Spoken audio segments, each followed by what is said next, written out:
Hello, everyone. I'm here to do an interview with the Darknix. The Yeah, Darknix. Darknix. Yeah, Darknix. Yep. you can I'm you can here call to me Omar interview. if you want. What? You can call me Omar if you want. That's my real Oh, name. okay.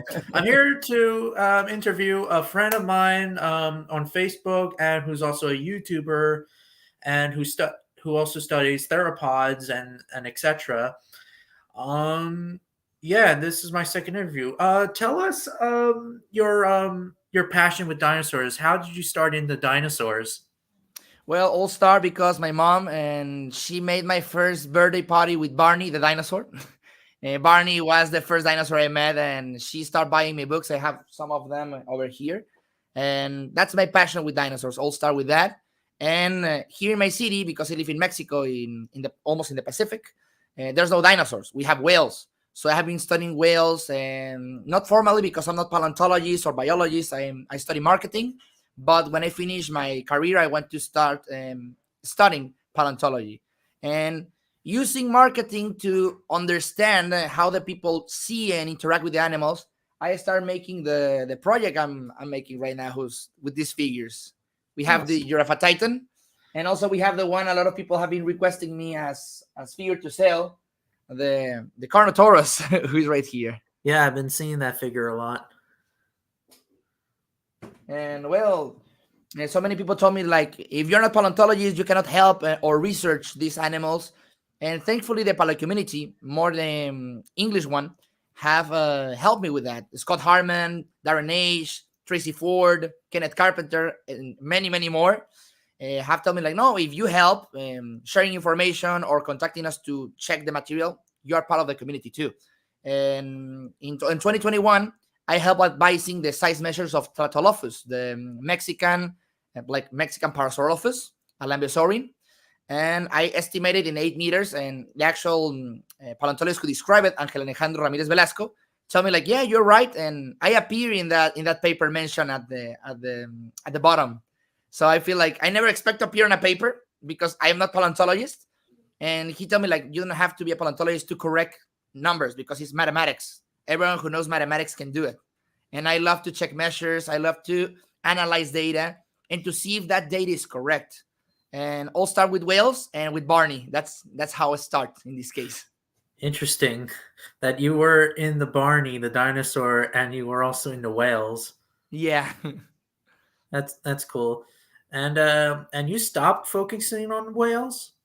No, I still being volunteer in the museum almost 15 years. This year I will get 15 years volunteer in the museum. I was an Spanish speaker guide, but I learned English by myself doing guides in the museum. Oh, that's cool. So I speak horrible at the beginning, but I learned the pronunciation when some people give me tips. I use them to buy some documentaries and I put them in English with English subtitles so I can understand the words, the pronunciation, and that's how I learn. And I really, really like the people together because I don't give the usual guides like explain you that the same thing you can read by yourself. I try to find some funny facts. And Yeah. some people, even biologists, tell me like, "Hey, Omar, are you a biologist?" I say, "No." Archaeologist? No. Geologist? No. Paleontologist? No. What the hell are you? Marketing. What the hell are you doing here? It's because I like whales. I like whales and dinos, and that's how it started. And I want the people to understand this. To learn the dinosaurs means you need to have an open mind, because some people say like, no, the T-Rex needs to be like this because I saw it in Jurassic Park. I love Jurassic Park, but we need to see that's fantasy, science fiction, and then we have the reality. We have something like I don't have any Jurassic Park toy. I have it right there, but we have like the Beast of the Mesozoic Tyrannosaurus made by, if I'm not wrong, Raul Ramos. I say hi to Yeah, Raul. that's David Silva. I David actually Silva. have the Walking with Dinosaurs version of that thing. Yeah, That's it's this actually my one. favorite figure out of all of them because I love Walking with Dinosaurs so much. Walking with it's my favorite documentary. I know Prehistoric Planet. It's the one we have right now, but when I was young and I was watching, I don't know if it was Animal Planet, they released all the episodes in one day, and my mom went to see her stuff, and she saw the documentary. Tell me like, it looks interesting. She said, and we were all seeing. We were like, I don't know how much hours we were seeing the documentary, and I was like, man, this changed my life, and I get in love with the documentaries even more. I Yeah. saw. I don't know if you live if you know the live documentary. It's called Life. It's from Sir David Attenborough when he was going to another parts of the world and seeing like frogs and some stuff. And I met Sir David there, and also Nigel Marvin. Man, Wow. the Walking with specials. I was like a prehistoric park, the sea monsters, the giant claw, and the Argentina, it was Land of the Lion of Giants, if I'm not wrong. And many years later, after I saw that documentary of Giganotosaurus with Argentinosaurus, we know they didn't coexist because Mapusaurus and Argentina.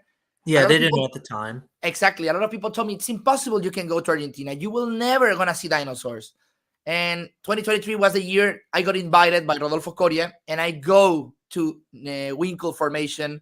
I go to Candeleras Formation. I saw the actual material of Giga. I saw the actual material of Mapu and the Argentinosaurus. I cry. I need to accept. I cry like a baby because I was like, it's my first time seeing the Argentina dinosaurs. I always heard I will never gonna be able to see them. And also, I saw the actual Carnotaurus, and Scott Hartman advised this figure with Rodolfo Coria, also Fernando Novas, and myself. And I take 4 with me to Argentina. One was mine to take photos. Another one was from my friend Warpath, who is also a YouTuber. The third one was for Rodolfo Coria because he advised it. And the last one was to the Argentinian Museum of Natural Sciences.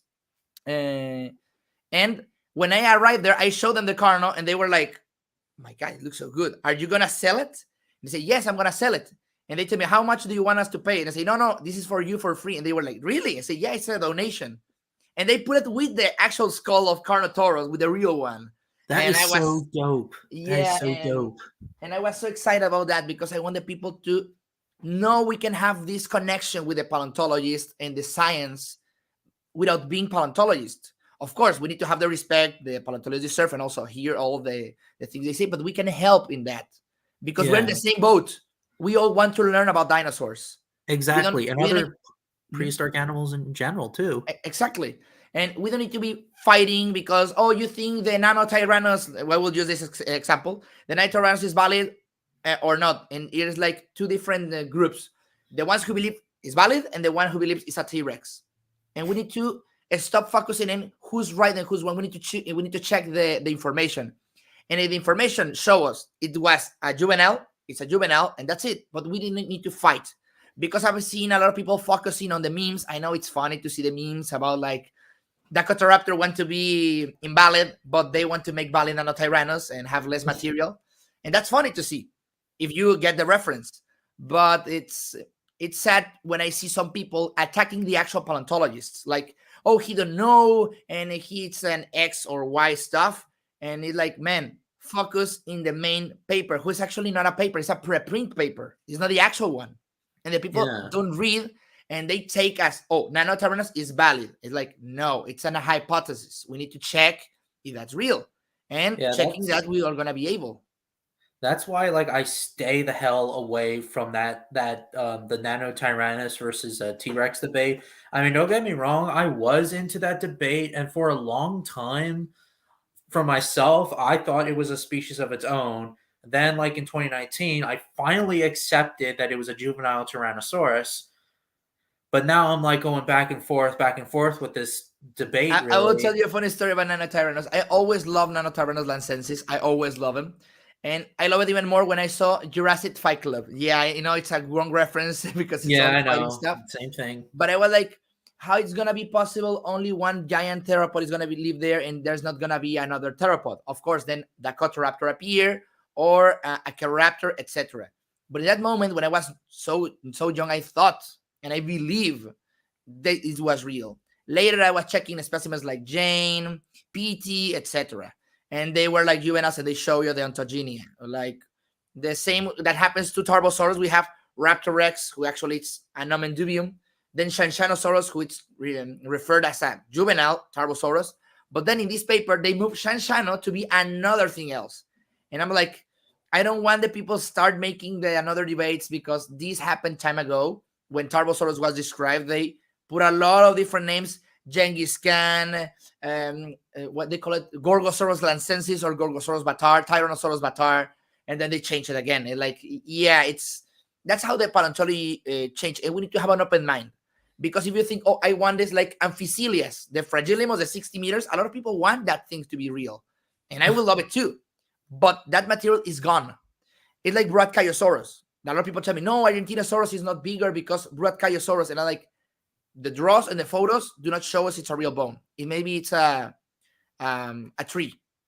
Yeah. And what happened? We cannot check it. If we cannot check it, we cannot be sure. That's the thing. There are some articles that are so fake. Like, for example, if they find like a new theropod, they say that it's bigger than T-Rex or whatever, and then they find out later, oh wait, it's not bigger than T-Rex.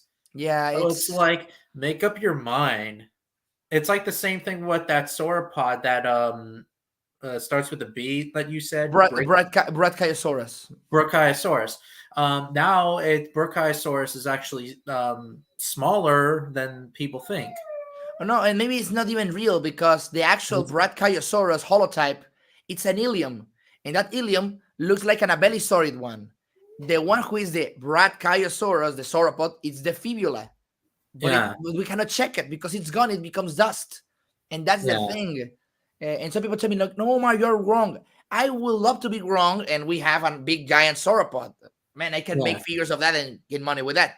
But I need to focus in the material we can check. I have worked in Oniofauna. I was advisor. I actually appear on the sauropod books. I have it maybe right there. I have it right here. But the thing is, some specimens, and I have told that to one of the main authors, are uncatalogued. How can we check that material if it's not cataloged or described? We can't. So we cannot apply them to a book, because I've seen some people like, oh, there's a giant Rheosaurus. And I'm like, where? It's a giant Rheosaurus based on a giant tibia. What's the specimen? It says uncatalogued. How can I check it? How can I go to a collection? How can I check the paper? How can I check into something who show me it's real? It's not because I don't believe. It's because in science, you don't have to believe.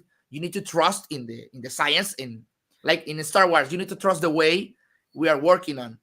And even if I'm not paleontologist, I want to thank the Felisa Aguilar. If I'm not wrong the name, I don't want to misspell it. But Felisa is the directress of the Instituto Nacional de Antropología and History in Mexico. It's in National Institute of History and Anthropology in Mexico, and she teach me the protocol, how we need to react and work. Even if you're not paleontologist, you need to know this, because some people find a fossil and they grab it and take it home, and they're like, no, you need to mention where's the fossil, where you found it, and you don't have to touch it because maybe the rest of the animal is there. Oh, that's cool. You have a fossil. Yeah, this is an ammonite.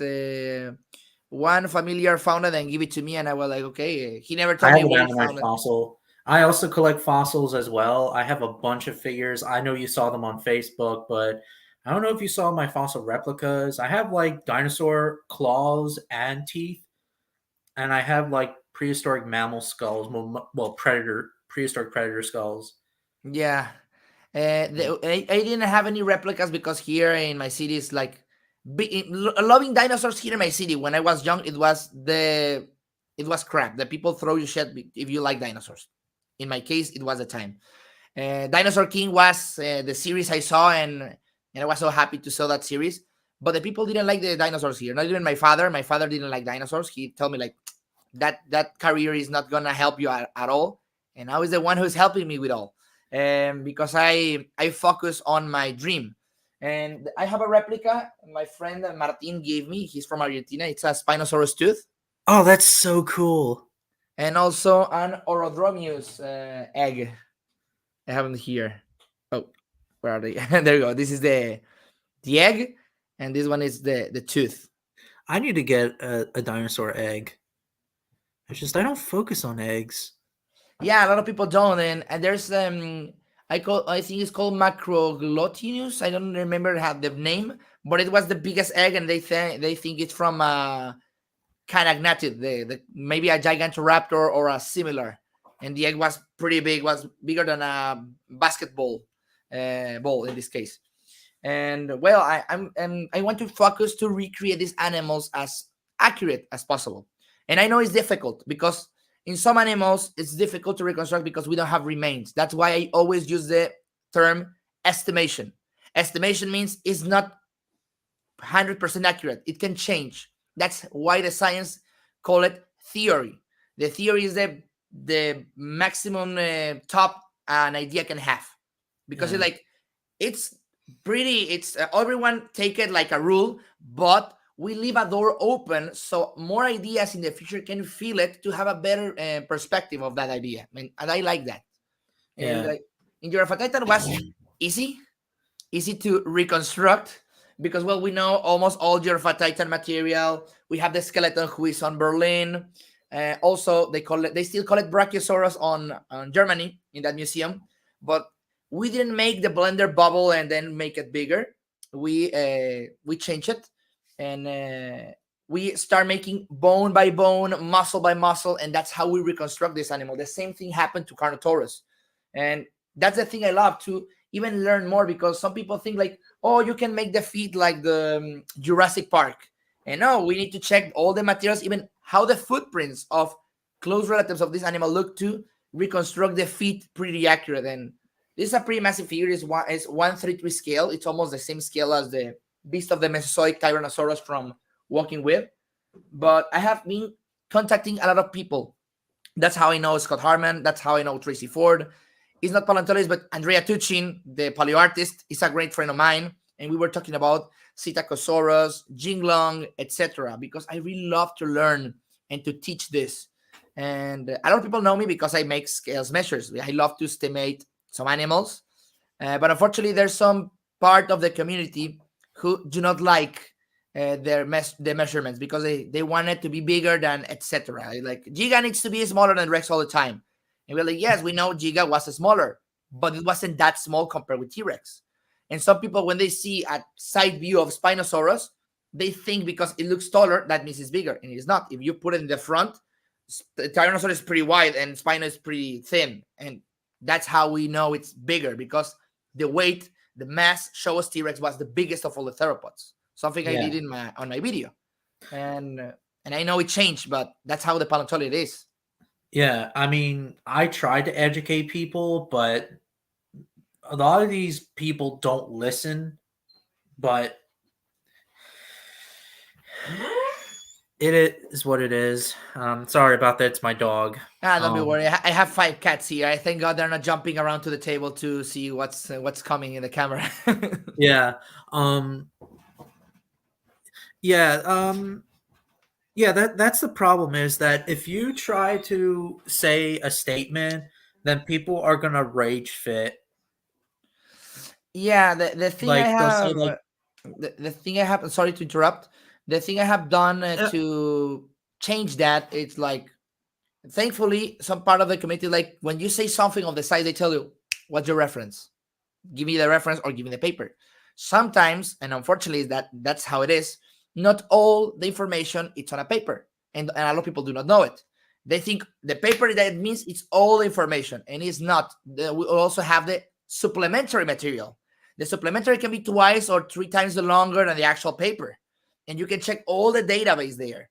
And if you don't find the data on the paper or in the supplementary material and you want to know more, you can contact the actual paleontologist.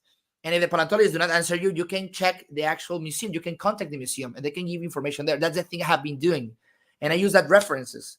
And thankfully, with Giganotosaurus, I check material who is not described in this case or measured in a paper, but the actual paleontologist, Rodolfo Coria, check with us the measurements. And he was like, oh yeah, you can check the vertebrae, you can check the tibia, you can check the jaw, you can check the skull.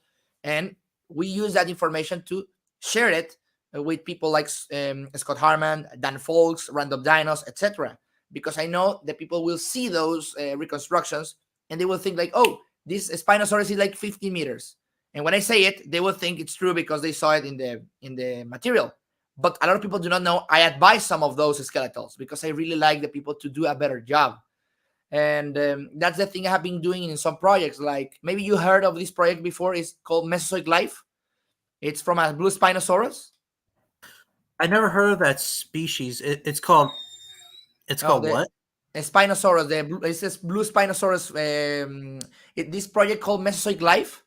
Oh, have Mesozoic a life. yeah, Mesozoic life have a blue Spinosaurus as the main dinosaur. It's called Ramses, and I was advisor on that project. And Interesting.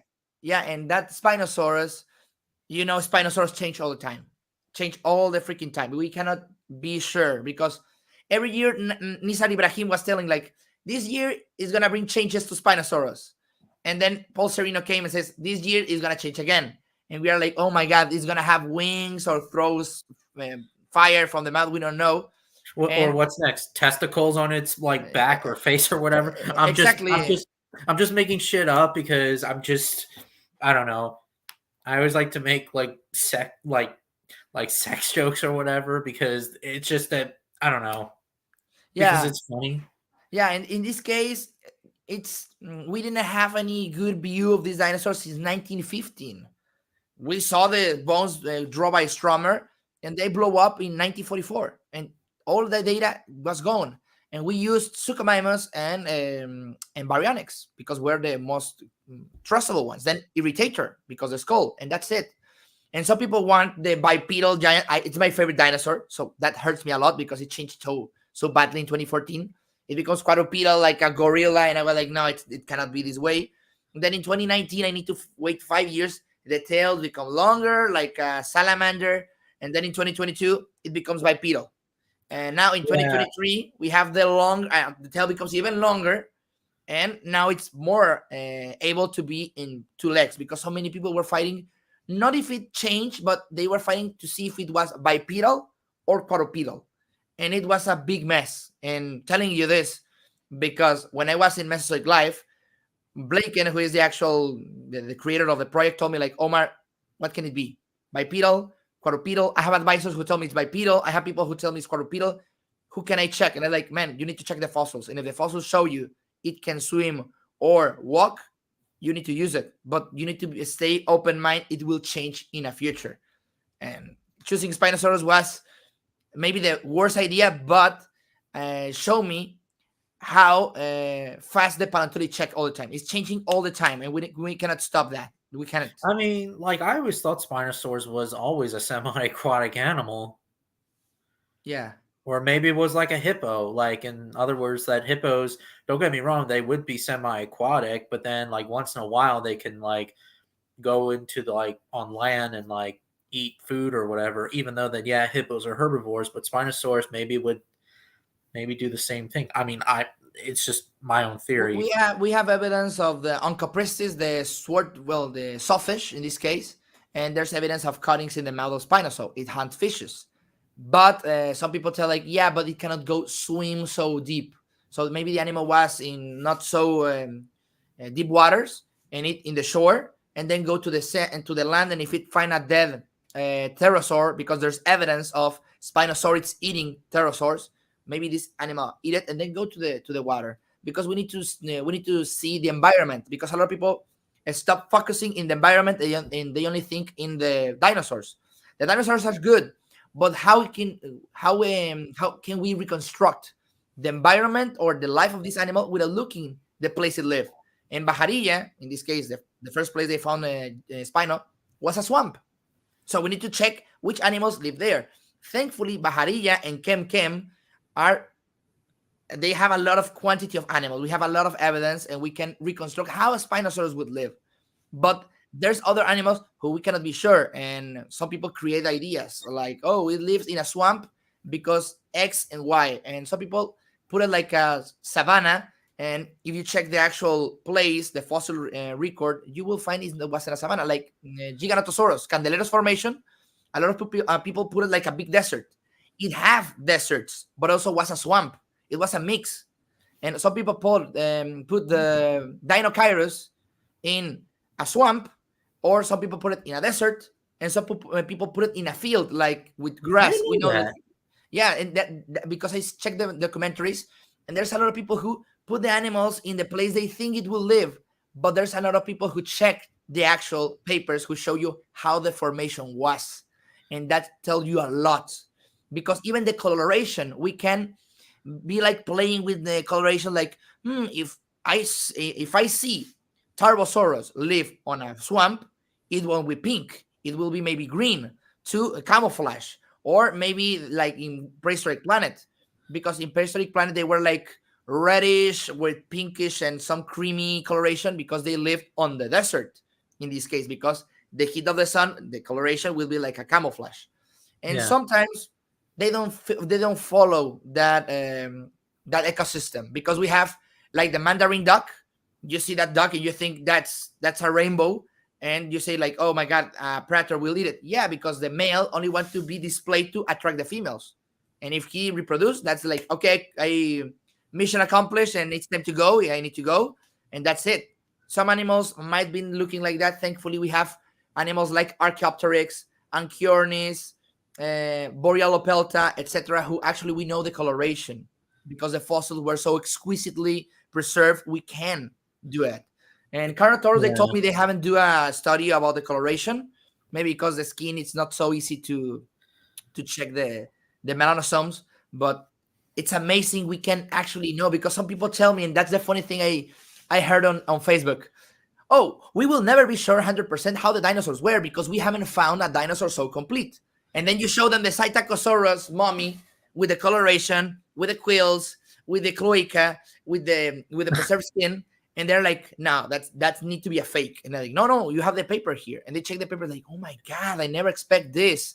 Or the Borealopelta. I have seen maybe 200 times in 2023 only the Borealopelta photo, and they say the mummy of the century, and it looks amazing. And some people tell like, I never believe this animal can preserve like this. And some people think this animal was walking and died, and that's it. But no, it died on a river backwards, and that's how it preserves, because there wasn't any scavenger to eat it. So that's how it Yeah. preserves. Like Dakota, the Edmontosaurus. There's even a documentary called The Dinosaur Mummy, and you see the crocodile in the belly. You see the leg, the foot Yeah. with the hoop, and the tiny little fingers. And Yeah, I they're like, did. that's amazing. How can it preserve? And China it goes even beyond. The dinosaurs Yeah. with the intestines. That's amazing. The specimen that Tracy Ford found, the Eobella pelta, there was actually a shark's tooth that embedded the the notosaur, well, the specimen. Yeah. Yeah, which is pretty cool. And I also say that, like, for example, like if I say that, oh, until we find a mummy of a theropod, suggesting the lip and lipless debate, I know that there's a lot of people that will disagree with me, but I think we'll find a mummy soon. We just don't know. It takes time Yeah. and patience. And also we need to stay focused on the evidence, because some people have told me like Giga is bigger than Rex, and I'm like, no, Rex is bigger than Giga. We need to know. Longer, that doesn't mean larger. And yeah, but they will find in a future. Like, do you know the future? That will be awesome, but we don't know for sure. And without be sure, even if we believe with all our heart and spirit, they will find a bigger specimen. In science, it's not belief; it's the thing you can prove. Right now, we have Scotty, who is referred as the biggest one. Then we have Ed Cope, who the femur is wider than Scotty. And then we Yeah, have the not published Bertha. And Bertha, it can be bigger. But who knows? Some people tell me, no, because in this photo looks bigger. And it's like, it's the perspective. We need to check yeah. it. Like I always like. I know that we talked about this, but I always think that Cope and the other specimen is fake, because I do think that the maximum of a Tyrannosaurus is 10 tons, but I mean, maybe, who knows, but we'll just confirmed it, because like it's like if a person, like, here's the problem with YouTube is that every time when the YouTuber publishes a video, then they think that, oh, this specimen is now confirmed to be bigger than this one and this one and this one. And I'm Yeah, like, and that's not how it works, and the people need to know it, because when I make the top 10, there was a lot of people telling me like they have a list, and they share me the list of the top 10 they believe, and I was working on that list, and even in that list of Excel, who tell you Saurorniops, it's bigger than this dinosaur, and it's only a piece of skull. Even I talked with Andrea Cow, who described this dinosaur after I make the video, and he told me like, guy, it's only a piece of skull. How can we assure? How can we assure that? It's like you copy actually the Carcharodontosaurus and put that thing. That's not how it works, because we don't know if it was exactly the same animal as Carcharodontosaurus, and that's why it's on debate. But some people were telling me like this Sauronapes need to be there, or they told me like Mapusaur needs to be smaller or bigger. And even in that Excel or file and in that spreadsheet, they told me, oh, it's because it's 8.4 tons. And yes, it says, but the thing is, in that they didn't read the last part. It says it's mentioned to be a 10% pubis. I checked all the material of Mapusaurus in person, and I never saw that pubis. And I even asked Rodolfo Coria, is there more material of Mapusaurus? He told me, no. All the thing you're seeing here, it's Mapusaurus, and that's it. There's no more.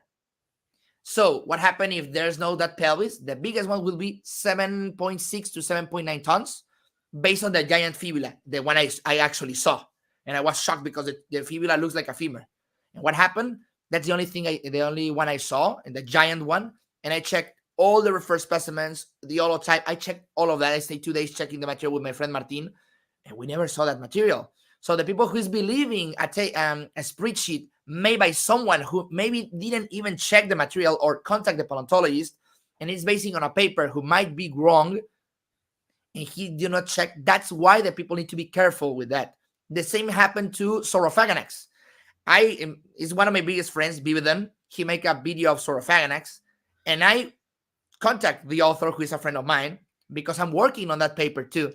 And I was like, man, some of that material is published. Yes, it's not measured, but it's published.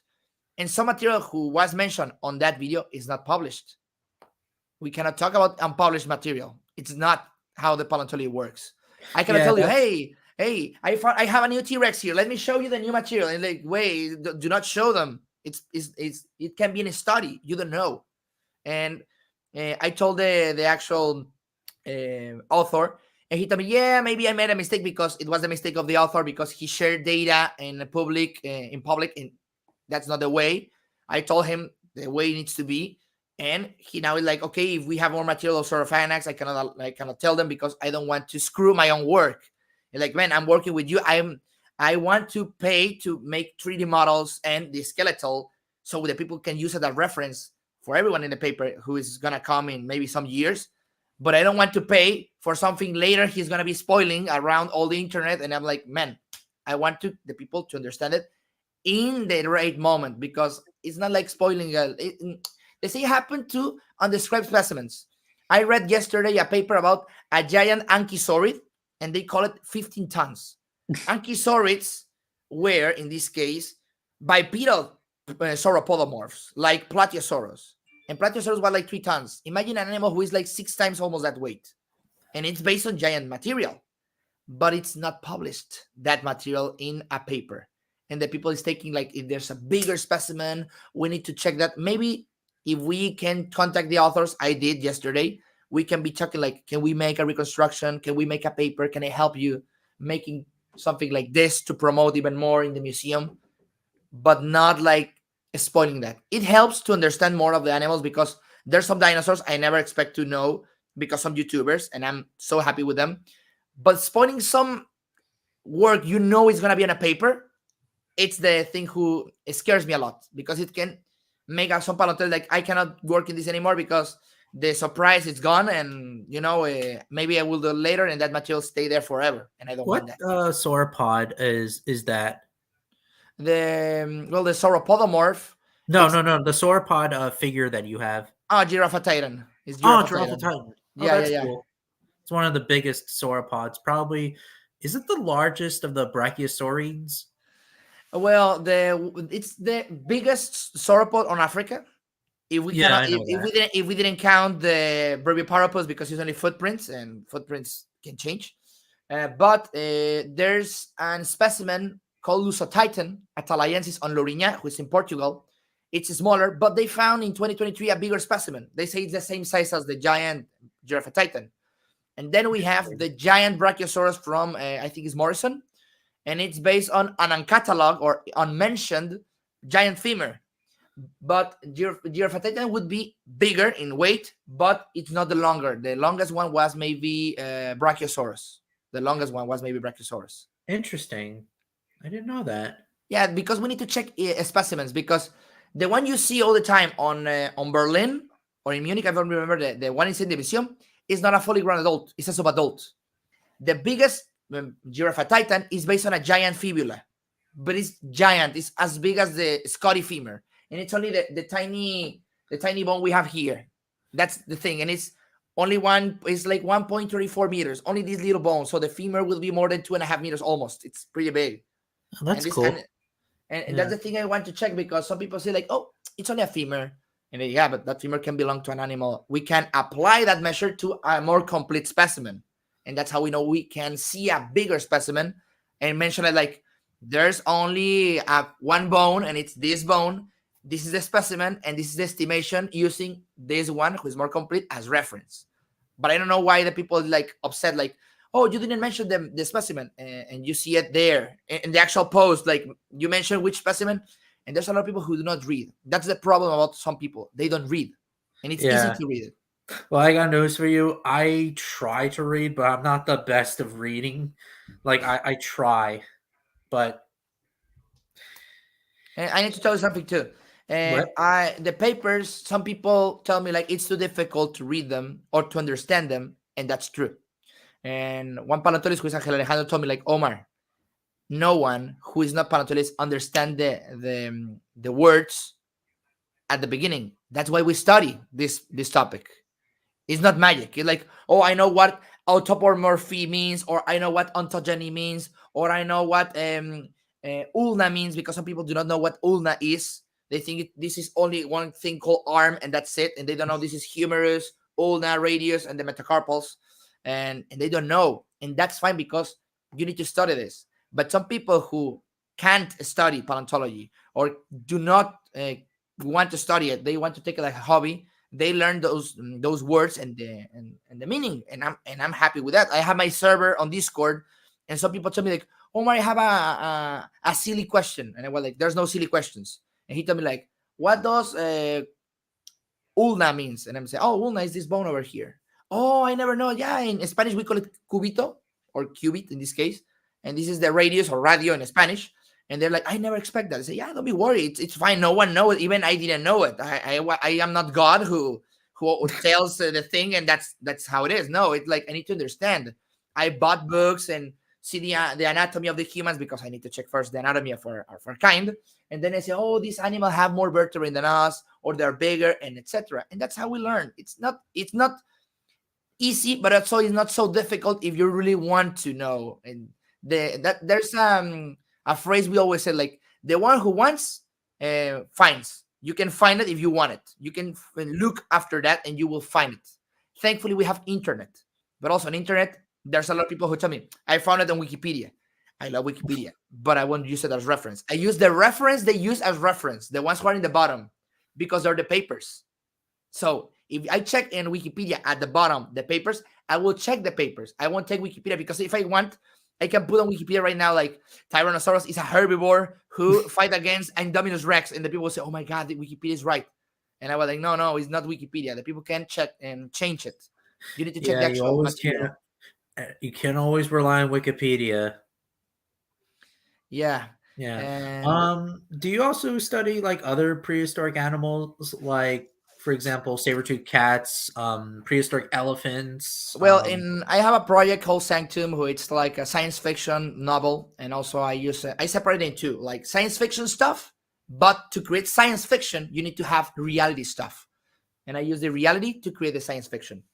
In this case, I checked all type of animals, and what I mean all is all, from the Precambrian or Cambrian to the Holocene right now, and it's a pain in the ass, because some animals are difficult to find the papers, like the mammoth. You will say, oh, mammoth, we have a lot of them. Yeah, but there's not all the mammoths I'd mentioned, or scaled, or recorded in data, and I need to be looking after that. And the only way I can find the actual material is going to Russia, and I don't have money to go to Russia. And that's why when I went to Argentina, because I need to pay my ticket, Rodolfo invited me, but he told me, like, if you want to come to the expedition that we are going to make, you come, but I cannot pay.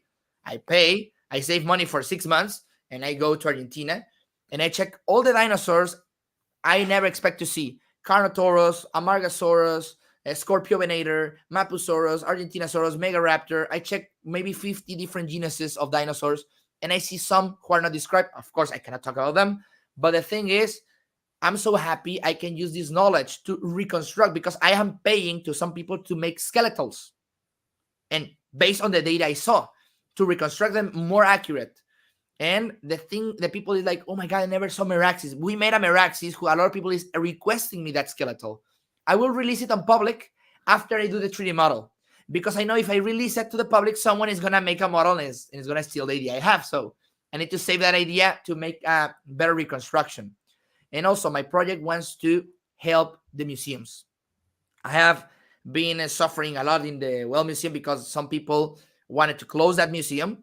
And it's a science in its culture, and the director, who is called Francisco Nava, I call it Paco, have been fighting, trying to protect that, because it's the culture of the city, because we have a lot of wells here in La Paz, and the government is like, they don't help too much. I hope they will like to help, but maybe it's not their priority.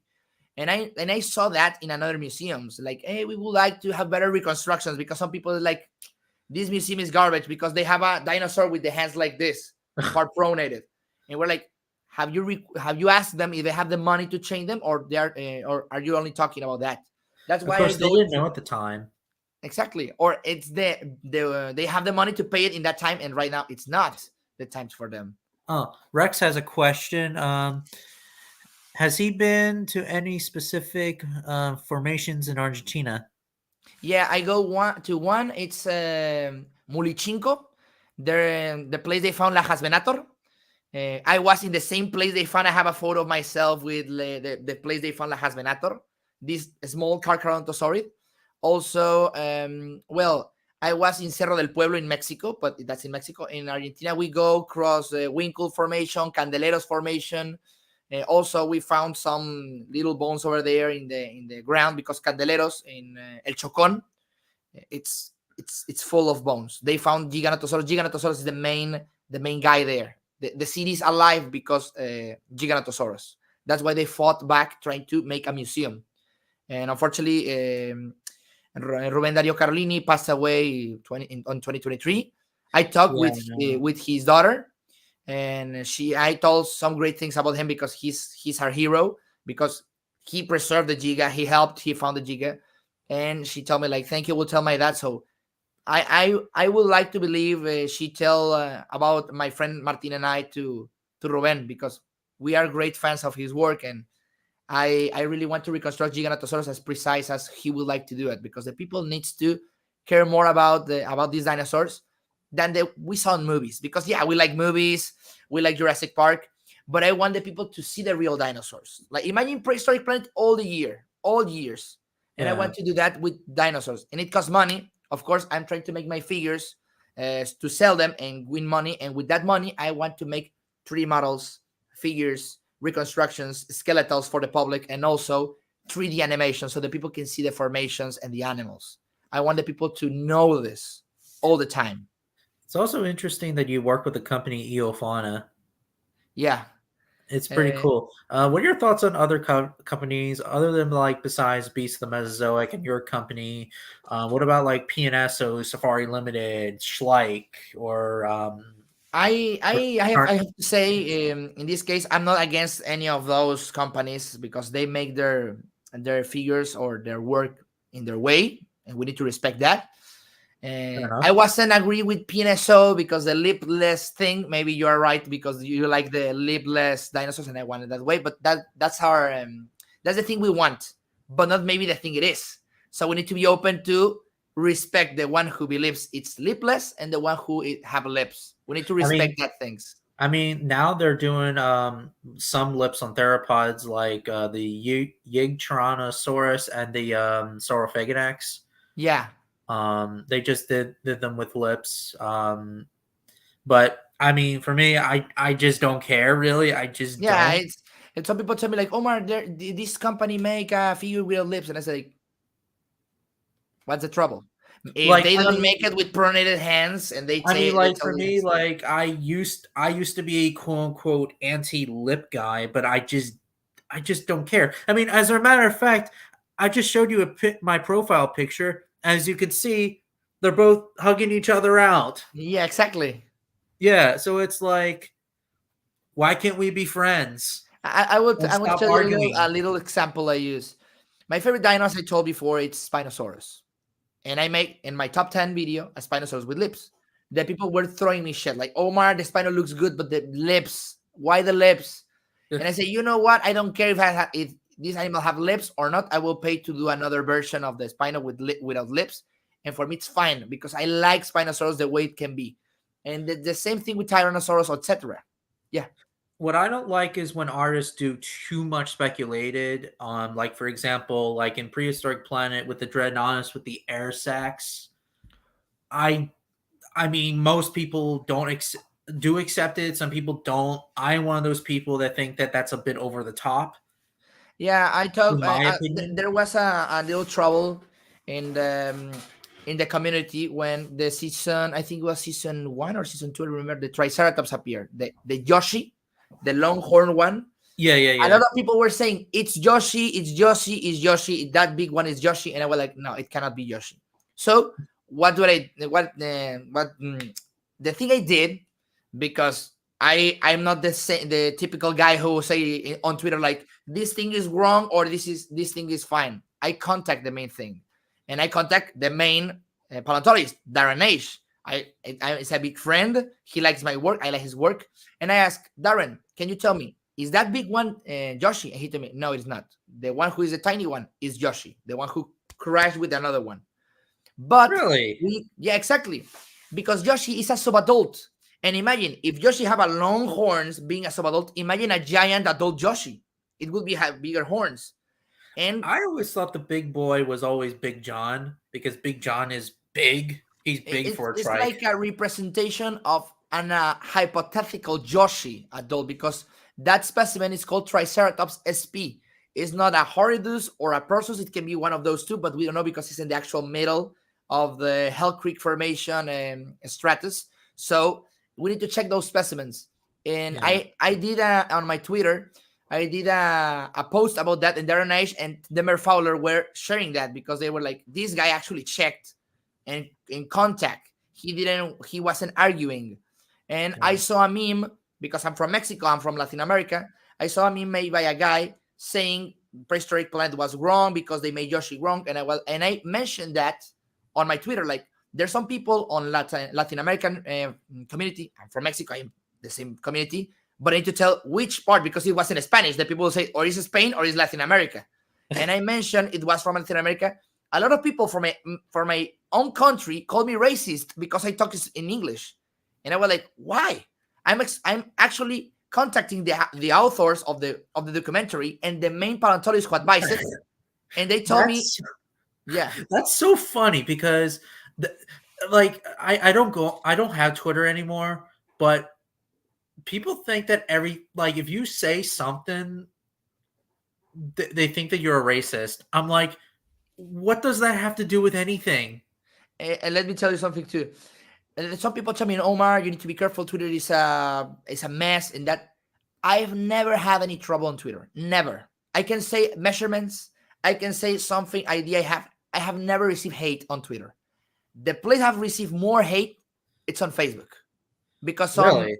because some paleo meme group who are not agree with the measurements, and they think I want to say, oh, if I say this animal is 20 meters old, the Giraffatitan size like this size is not.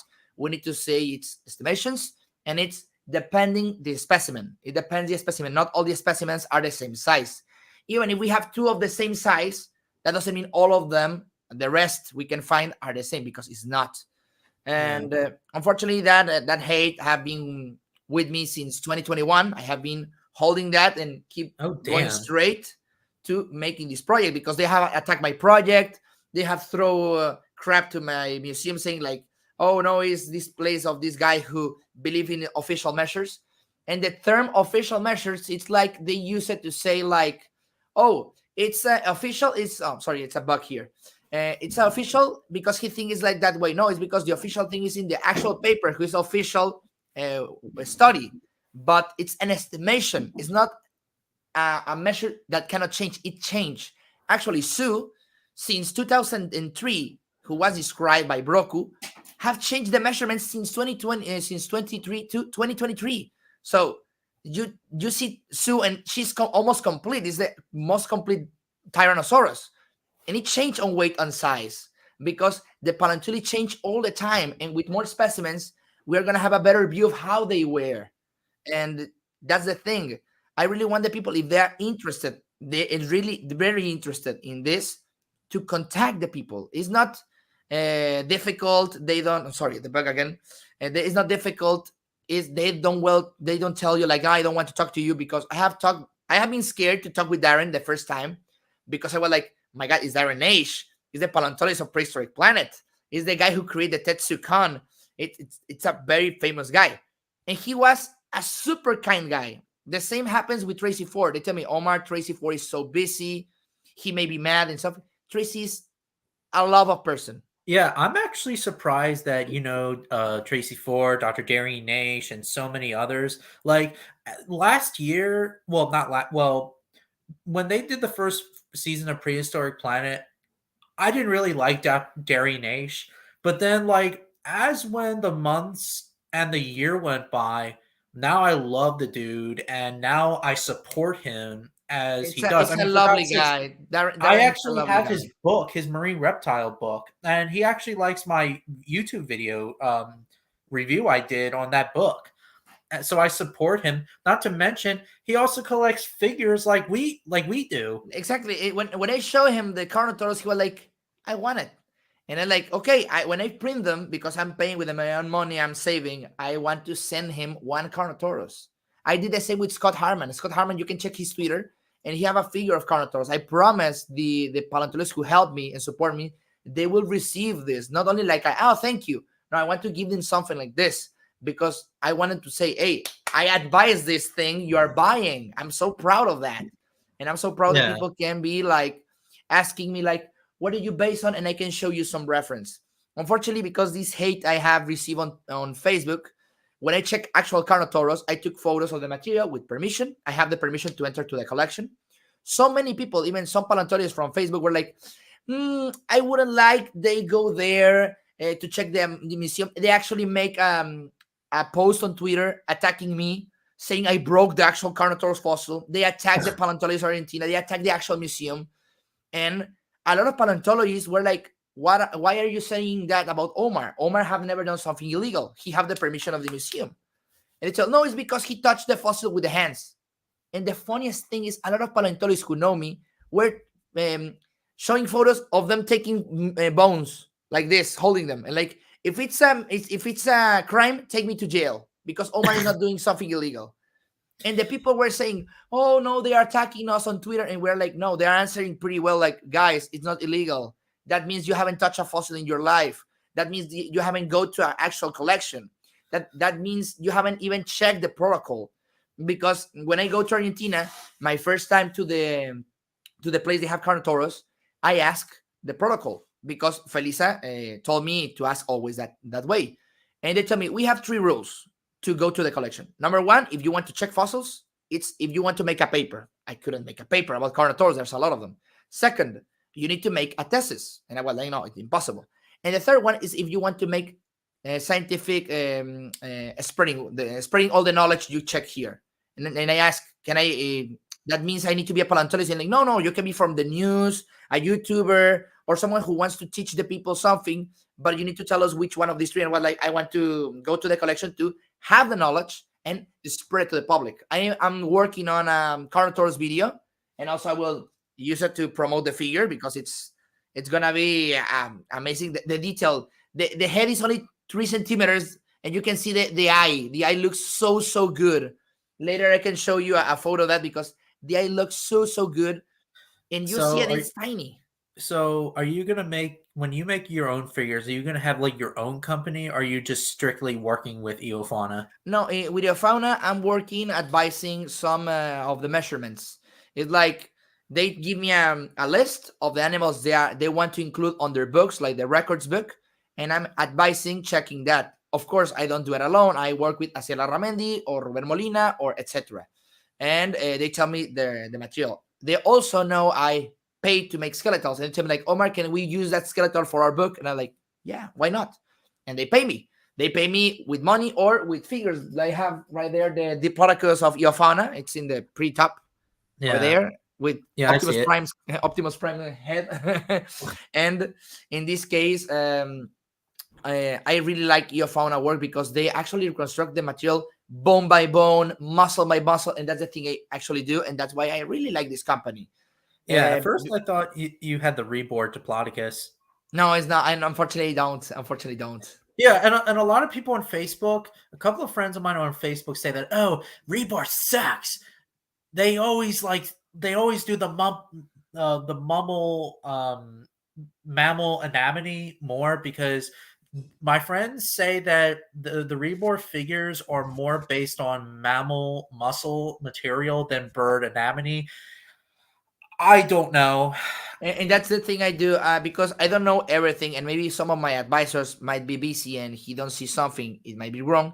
That's why I share some updates of the figure, because, and I need to tell you this, when we make the first articulated jaw to Carnotaurus, because this is version 1.0, it's the one who cannot open the mouth, but the new one can open the mouth, and we make the top of the mouth like a mammal. And some guys from Discord, like Theropoda group, where Dan Folks, Random Dinos, Alpha, etc. They told me like, Omar, that's wrong. They need to be like this animal, and they showed me the Komodo dragon, and I was like, oh yeah, it's because it's not an actual mammal. That's an archosaurid or cousin of those animals, and they're right. And we modify that, and thankfully I have a friend like Raul Ramos who made that model. This Giraffe Titan wasn't made by Raul Ramos; it was made by Paco Nava, one friend. I say hi to him, and Raul. It's a blessing in my life, because when I know him, he get in love with the project. He really likes this project, and unfortunately, these people who throw me a lot of hate said these figures are horrible or expensive.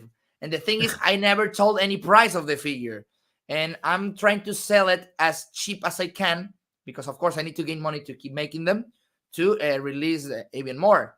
I have models of Tlatelophus, Tyrannosaurus, Styracosaurus. Tracy Ford advised that one. That's Styracosaurus, who it's on the making. Inosaurus, Achelosaurus, Stellasaurus, and also we have Sarcosuchus and many more. But of course, I cannot make them all of them in one big payment, because I don't have the money. So I need to be selling first Carnotaurus, and if we achieve the goal, we can make Tlatelophus, and if we achieve another goal, we can make Tyrannosaurus, and the people can request like, Omar, there's no figure of Pianitskysaurus. Can you make them? I say, yeah, of course. We can check and talk to the advisors, make the figure, and then sell it. And we can help them. Cool if you make like with prehistoric mammals, like the American lion figure, because I want an American lion figure so bad. I have a skull of it, but I don't have a figure of the animal. The two mammals I want to do as figures, they're not American lions, unfortunately, but maybe we can do it later, are Paraceratherium 133, who's gonna be like this tall, and Paleoxodon amadicus, the giant elephant.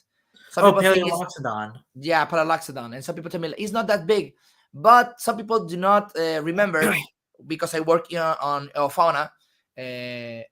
Asier Larramendi, it's a proboscidean expert. He loves elephants, and he have told me some stuff about Paleoxodon, and I'm like, we can make that figure, because I have the knowledge and advisors who can do it. Fauna made a Paleoxodon figure. Yeah, they make a Paleoxodon anticus, but not the Namadicus. The Namadicus is the biggest one. It's insane. It's a big boy, like it's like almost sauropod size for an elephant standard. I don't know what's the name of those elephants on the Lord of the Rings, but it was like the Paleoxodon on the Lord of the Rings. Oliphant. I think that's what they're called. They're called Oliphants. Also, I remember that on maybe you saw the series Primal. The Primal from the second season when they were fighting in they're giant elephants. Yeah. When I was a kid, I always thought that the Oliphants from the Lord of the Rings, I always thought that they're based more on the Columbian mammoths because of their legs and stuff, but I don't think so. They look more based on Gomphotheres or something else. And I hope someone does a Columbian mammoth, because the Columbian mammoth is my favorite prehistoric elephant. Little fun fact. There's some people who actually are working on that, but The thing I want to do is have the contact with the actual material, not only a draw. I want to check the actual material because I can see something no one else saw and tell to the museum, and they're like, "Hey, maybe this is the right thing." With Giganotosaurus, I have been in contact with Juan Ignacio Canale, who described Meraxis, with Sebastiana Pesteguía, who was in the team who described Meraxis, and also Hakapil, this small, like an ankylostego thing, who's small. Also with Rodolfo Coria, who is the main guy who described it, and with other paleontologists who have worked, like Kenneth Carpenter. He worked Acrocanthosaurus in 1999. They describe Fran, who is the biggest Acrocanthosaurus, and Kenneth Carpenter, Brian Curtis, Darren Nash, Scott, and many, many more who are not only from the US or Europe, but also from America, like Brazil, like Tito, and Argentina paleontologists have helped me a lot. I will release in this week Venetoraptor video, and it was advised by Rodrigo T. Mueller, the main author of the paper, and also by almost all the members who described that small largopetid. And I'm so happy because I can say I have the contact, but not to say how I have the contact and you don't. Like, you need to understand it will be a good video showing you the actual stuff the authors saw, and they didn't show in the paper, or they show but with different words so you can understand it. And I want the people to know that. That's cool that you're doing a Megaraptoran video. Yeah, and the Venetoraptor it's the ancestor of the pterosaurs. But also, I want to make Mape, the giant Megaraptor from Argentina. I met the actual author, Mauro, that's cool. and he shared me some stuff about some Mape. So I want to make a skeletal, an updated one, and also a 3D model of that to show it and give it to the museum. They have a Mape because that thing is huge. It's insane. There's a lot of rumors that Megaraptorans are related to Allosauroids and Tyrannosaurids, but I don't know. It's because Gualicho, if I'm not wrong, Gualicho, it's like, they call it Tyrannosaurid, and they told maybe this was in 2023 they were like Tyrannosauroids who Tyrannosauroids separate and go and became the Spinosaurus with a sail from the South America and also Australia, because it's insane how big they were.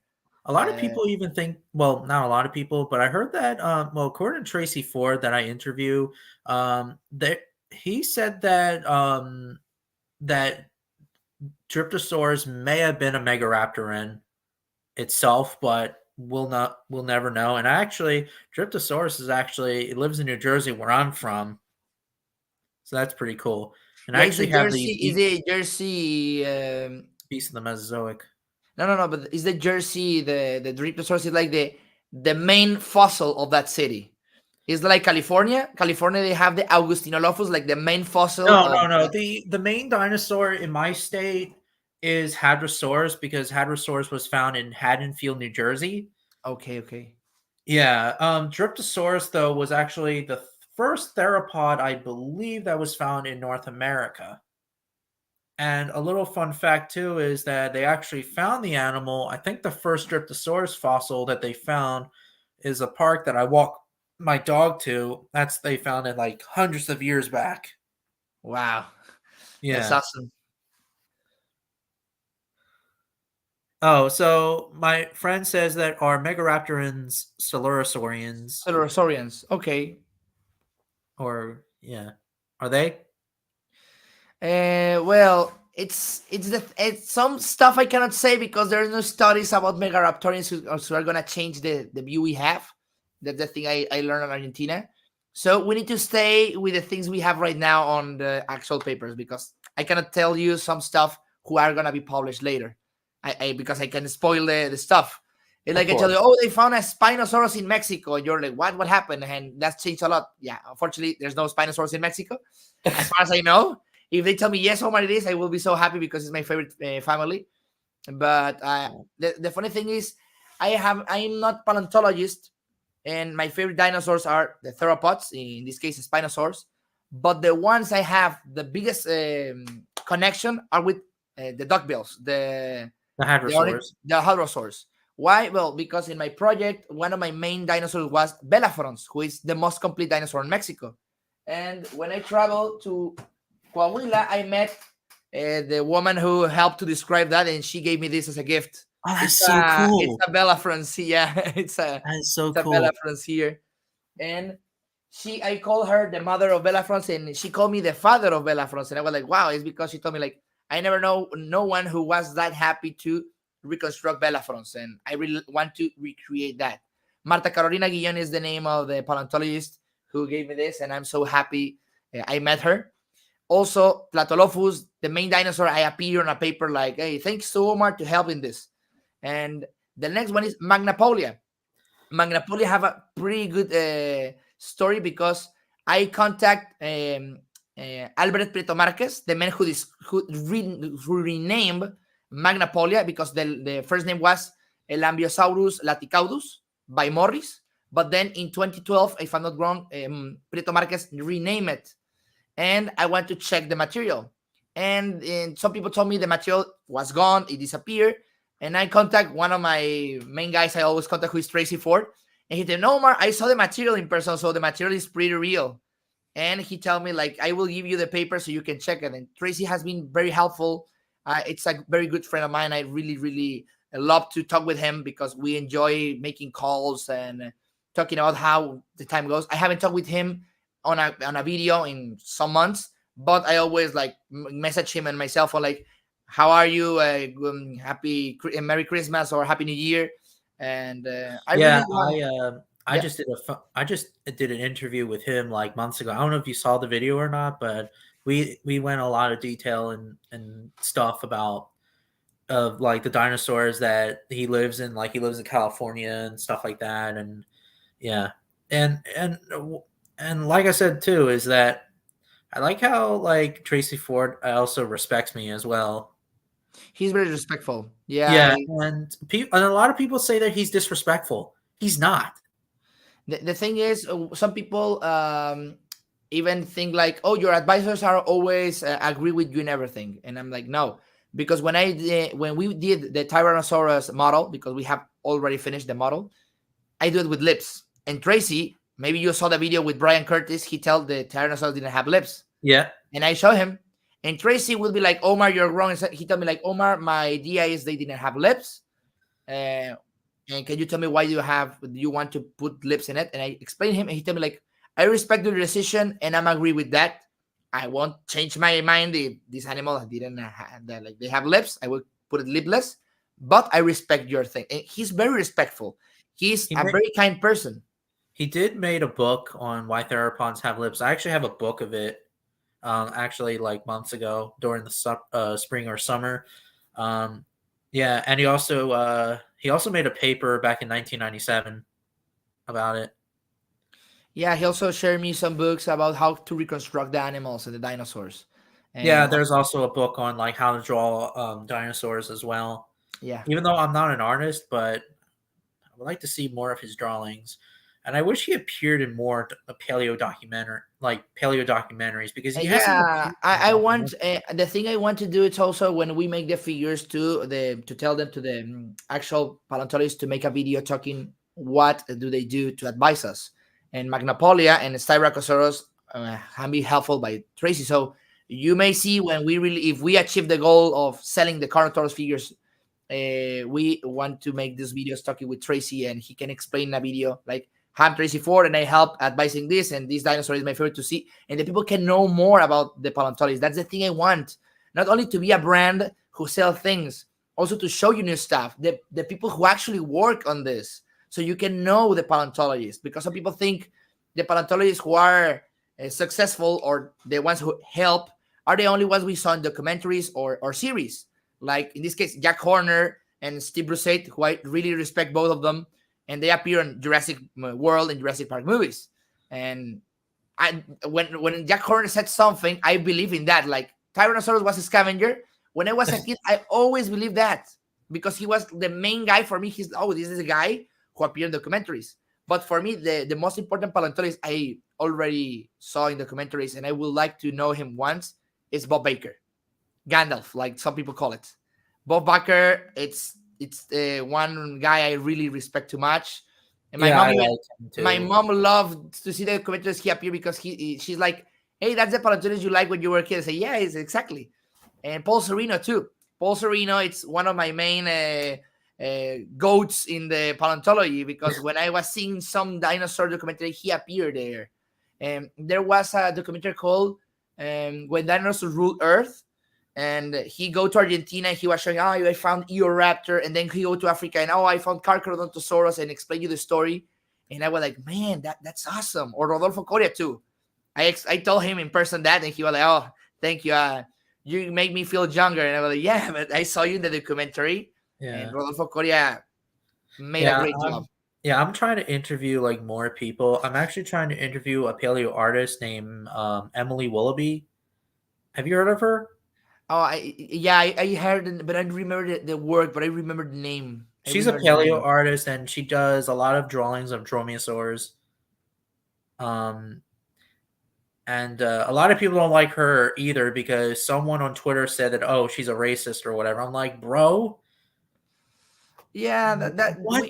we need to know that people on social media it's gonna speak because it's free, and they Because will. like when I did like I also like to do projects on Facebook like meet so and so, he paleo artist or whatever. When I posted that, a lot of people saying that she's a racist, she's this, she's that, she's blah blah blah blah blah blah blah blah blah blah. Yeah, the thing we need to understand it's we're in the same boat. Yeah, some people have different opinions, and some people we need to say act in a way it's not correct. But like I have contacts of people, and some people tell me like, Omar, that guy or girl is X or Y, and she did in the past this stuff, and like maybe in the past, but I against me haven't do anything, and I don't know the story of that person because I Yeah, like I don't know the the story work of either. some people, and I don't know the story. Maybe she or he it's racist or no, and I don't know. But I'm focusing on the thing I like, and it's the work they're doing.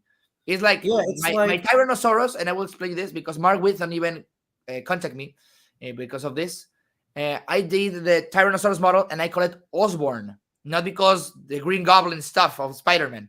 I call it Osborne because the guy who described it, it's Henry Fairfield Osborne. And it's like, oh, he's the main father of the T-Rex, so I will put his name. And a lot of people contact me telling me like Omar, I have a question. Do you know the story of Henry Fairfield Osborne? And I was like, no, what happened?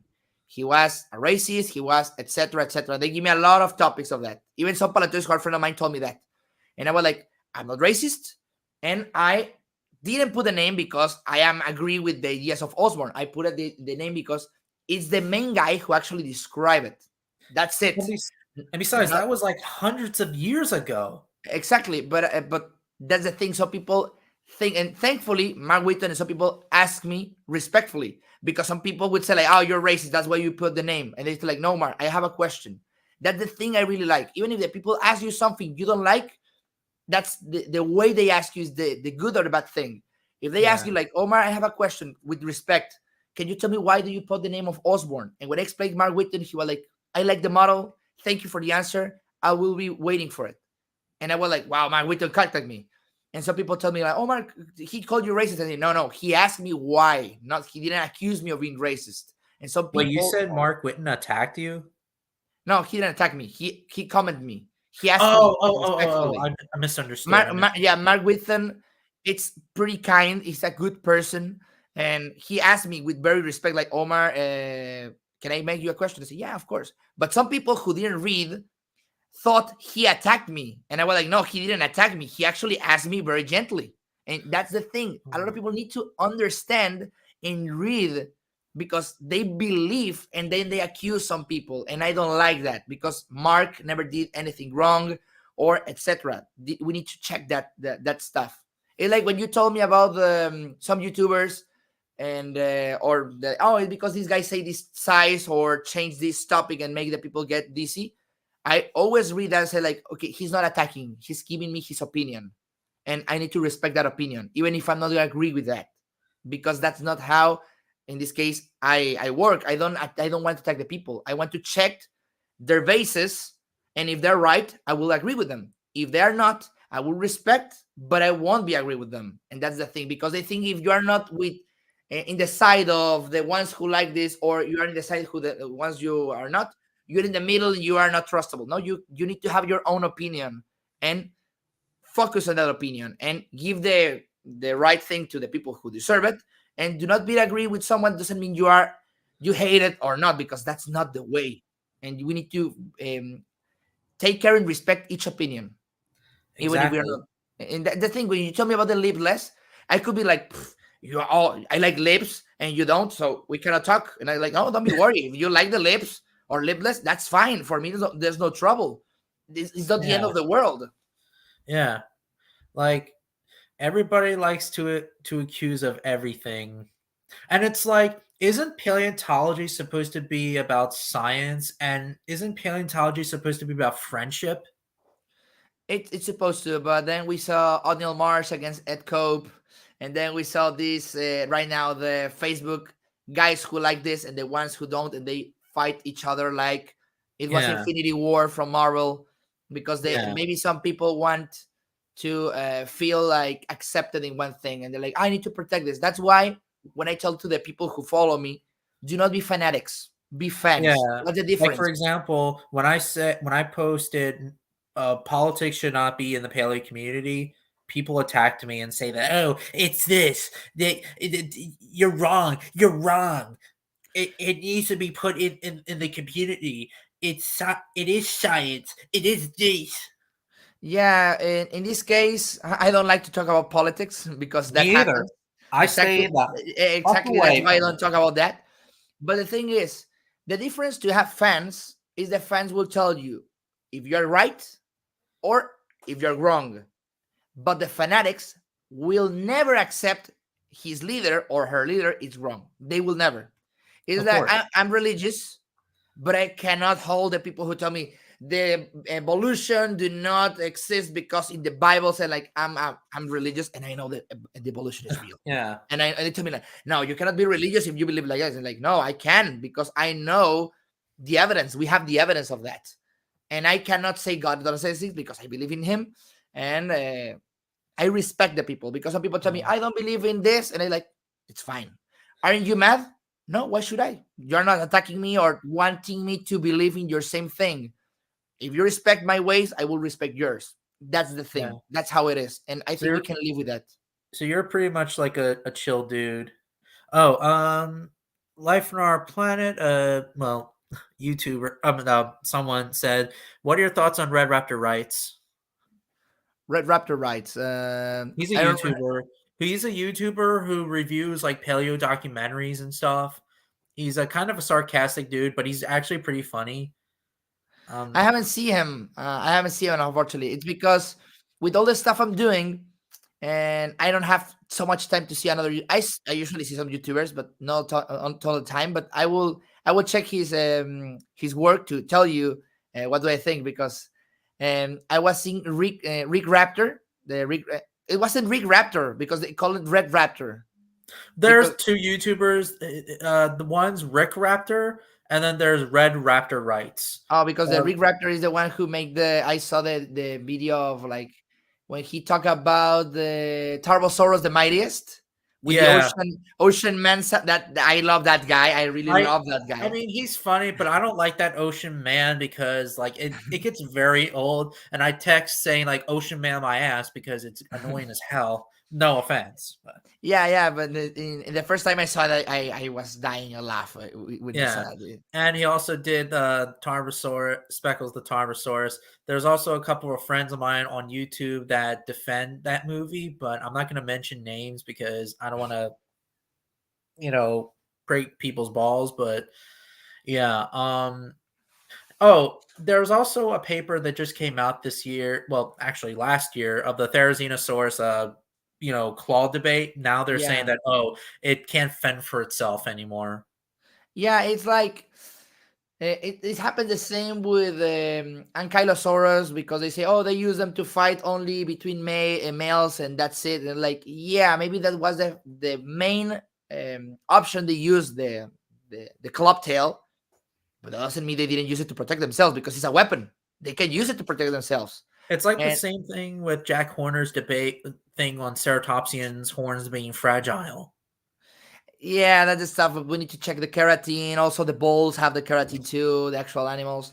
Also, we need to be like I tell all the time. I tell all the time because I have some people who are kids on my Discord, and they tell me like, Omar, you tell it and I believe it. Like, no, don't believe in. Even if you trust in me, don't believe.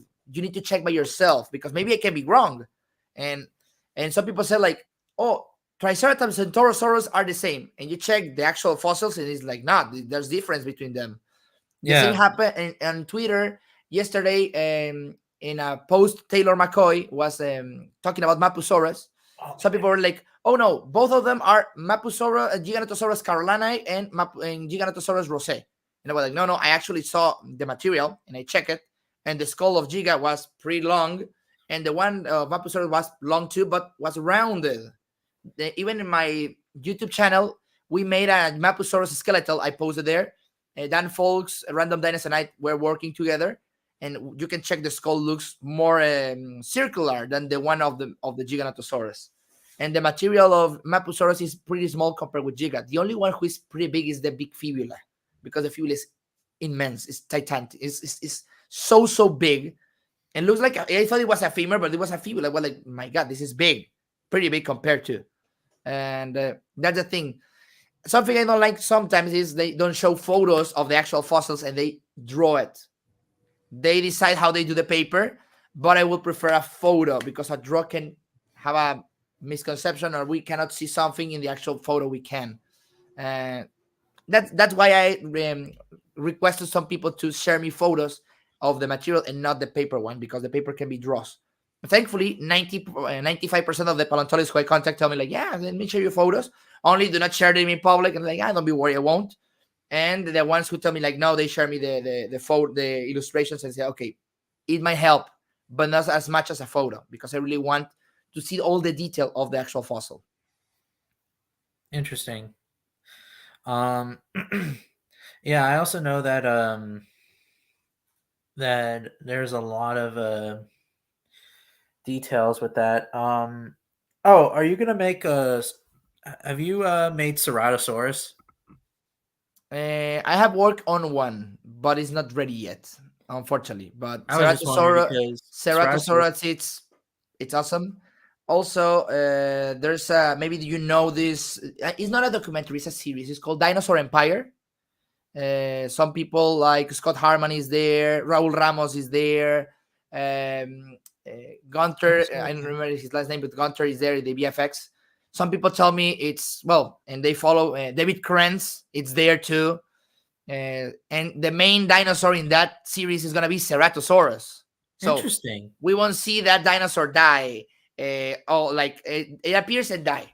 Now we will see it like the main character in a documentary or series. In this case, for the first time, because some people tell me, "But in Jurassic World Camp Cretaceous, it appears," and I say, "Yeah, but it dies by the Scorpius Rex, and that's it. He appears only like 1 minute."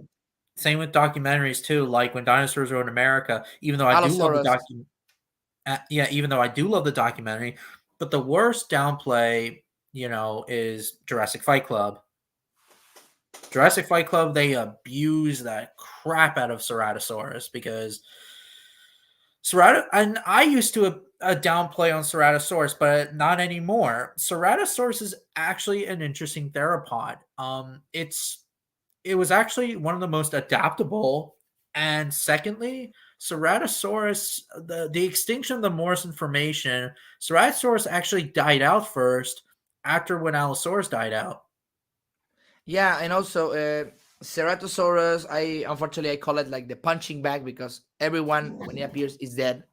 And I don't remember a place where they give him its main protagonism it deserves, because Ceratosaurus it's a pretty badass dinosaur and it has a lot of evidence of pretty big specimens. There's not in US, but they told me in Zimbabwe, who's in Africa, they have found a giant femur and it's called from a Ceratosaurus species. It could be a giant Ceratosaurus, but we need to check that. But we have the Sulcatus species, which it's controversial. They say it's a nasicornis, but you can see all the forms of the face.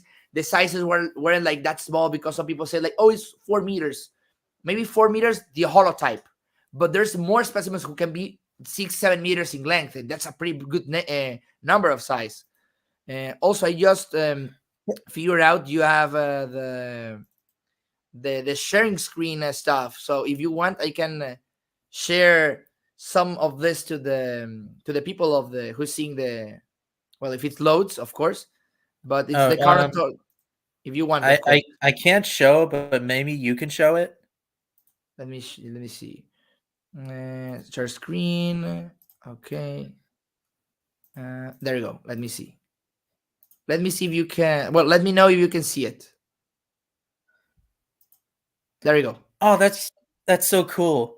That is so cool. This is how we make the figure. So you're gonna be the first one in a video who is gonna know this. But this is how we make the work of the actual Carnotaurus. And that is so cool. You can see here we made each bone. This was made by my friend Sergio. He's from Spain. His name on Twitter is Sergestus, and he made each bone piece by piece, each tooth, each muscle, and then we were moving on. It's gonna load, but because they're pretty big, we can see the tail, also the musculature, pretty white tail, pretty white legs. Also, you can see the cloaca there. So we were checking all the details of the main animal to reconstruct it as highly detailed and scientifically accurate as possible. And we know it's not gonna be 100% accurate because we don't have all the material, but we contact the main authors, we contact all the people, and man, this was only an idea more than 1 year ago, and now it's a reality with the figure I have in my home. And all the people who saw Carnotaurus, because I call it Andres, get in love with Carnotaurus, and I'm so proud that people like this project. You can see this and check the how wide was the rib cage, because in some skeletals you see it like this thin, and it wasn't that thin. It was pretty wide, almost as wide as the tail. The tail is pretty wide, and you can see the skull. You can see even here the spine going through the neck. That's awesome. And that is pretty damn cool. And also we reconstruct the skull because some people think the skull was super long, but no, it's because it was a deformation. So it was pretty short and wider. And the horns, one horn was like this and one like this. So we need to reconstruct it to be like the side. Fernando Novas advises that way. And then you can see Raul Ramos appearing here with the Carnotaurus. That's with the skin. It looks pretty badass. I really like it too much. And you can see I do like it. It's pretty cool. The detail of the main. Yeah. Are you gonna make like sexual dimorphism with the Carnotaurus? We have an idea to make that. Also, we have the coloration there. And I want to make the male bigger than the female. And also I want to make 2 models, but I want the people to buy the first figure first. I cannot keep paying to believe it's gonna be plausible, because we need to sell to consider this a success. We need to sell 150 figures of Carnotaurus. If we sell 150, we can produce more animals, and the male would be a little bit bigger than the female, and this would be the colorations we are gonna use. This is the male, and this is the female. These are the colorations. I was thinking like, the one with the prettier colors, the orange one, or looks like a sandy like orange one. I thought that one's the male. Yeah, this one is the male, and the other one's the female. The brown, it's the male, and the black, it's the actual female. And well, unfortunately, La Colonia formation, they have pretty good animals, but they're not described. And we have only like Plesiosaurus, some other animals. So we need to be using some references like this one is called Talenkawan, but we call it like indeterminate ornithopod. And this one is the Dragnatus, who live on Cerro Fortaleza. I met the paleontologist who who found the animal Dreadnoughtus. I thought Dreadnoughtus did not coexisted with Argentinosaurus. They didn't, because Dragnatus live on Cerro Fortaleza formation, if I'm not wrong. Someone in the chat can correct me. and the actual Argentinosaurus lived on the Winkle Formation. That's why Winkulensis name. But they didn't Yeah. coexist. Because I'm my favorite YouTuber on YouTube, the first one I saw and checked was Gaming Beaver, and he Oh, was telling when cool. Dragnotus appeared in Jurassic Park Builder. I remember that episode like yesterday. He told maybe it was a smaller or bigger version of Argentinosaurus, and I was like, no, it's not, because the actual Argentinosaurus fossils, if you see them, are super big compared with Dragnotus. And also, there's from different Yeah. formation, different time periods, but that's the idea some people think, because some people tell me like, oh, Puertasaurus, Patagotitan, and Dragnotus are Argentinosaurus. And like, no, no, no, no, no. They live in different areas, different times, and they didn't coexist. That's why when Yeah. we found some sauropods, like in this case, which case would be good? Well, in Morrison, in this case, Brachiosaurus, Diplodocus, Supersaurus, Barosaurus, they're giants. They're monsters in size. And They are. you can see the difference. You're like, how the hell these animals who were so big coexist? And it's because they have different adaptations. Diplodocus was with didn't have a pretty good bite force, so it's the weaker, in this case, plants. But then Giraffatitan, in this case, Brachiosaurus, go to the tops to eat, and the other ones have different sizes to eat the different type of food. That's in Camarasaurus. Well, in the Camarasaurus, it's a different thing. He has the strongest bite force in a sauropod, and it could eat everything. That was a T-Rex of the sauropod. That's amazing. I really like Camarasaurus. But yeah, I want to show you this of the Carno. Yeah, I Also, heard we the have the model here. Camarasaurus had pretty strong jaws. Yeah, it's pretty strong, and you can see. Also, some people tell me like, why didn't have the tiny claw, and it's because they didn't have it. Actually, Prehistoric Planet, if you check the documentary, you will see when it moves the arms, it's only the 4 fingers and there's no claw. Some people told me it was a misconception of that finger who was fused, and they took it like a big claw.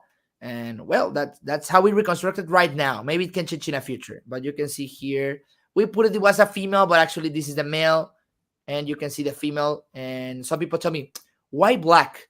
It's black because this animal didn't have a massive bite force, but it could bite a lot. So what happened? It would be like a stalker. It will be in the shadows and grabbed by a surprise to another animal. So yeah, it will be a good animal to stay still, wait for animal and grab it. Yeah, tell me. Are you going to make Carnotaurus like headbutt a prey animal? Because like I had a theory. Because I had a theory, like I was thinking in a YouTube video on how would Carnotaurus kill its prey, because I always think that they would headbutt. It would headbutt like a young sauropod, basically like here's my arm, and here's like the Carnotaurus. It would just ram the sauropod with its head, and then it would bite the baby sauropod or whatever. The horns, when I check them, they have a little hole, so they were like not so solid. They were maybe hollow. Some people would tell me, oh, but they will have keratin. Yes, but maybe they were like they use them to fight or impress the females. They like some goats punch each other like this. They crash, and maybe then this the Carnotaurus will hide in some areas and wait some animal to be like stop focusing in the environment and start eating, and this will ram and punching it, like not with the head, or maybe push it so it lose the movement and fall to the ground and get eaten by the Carnotaurus. Maybe because Carnotaurus was pretty fast. The femur is pretty long. Yeah, because Carnotaurus, it really had strong horn. Like its horns look more stronger, I guess you could say, than Ceratosaurus, because we know that Ceratosaurus horns were very fragile. Yeah.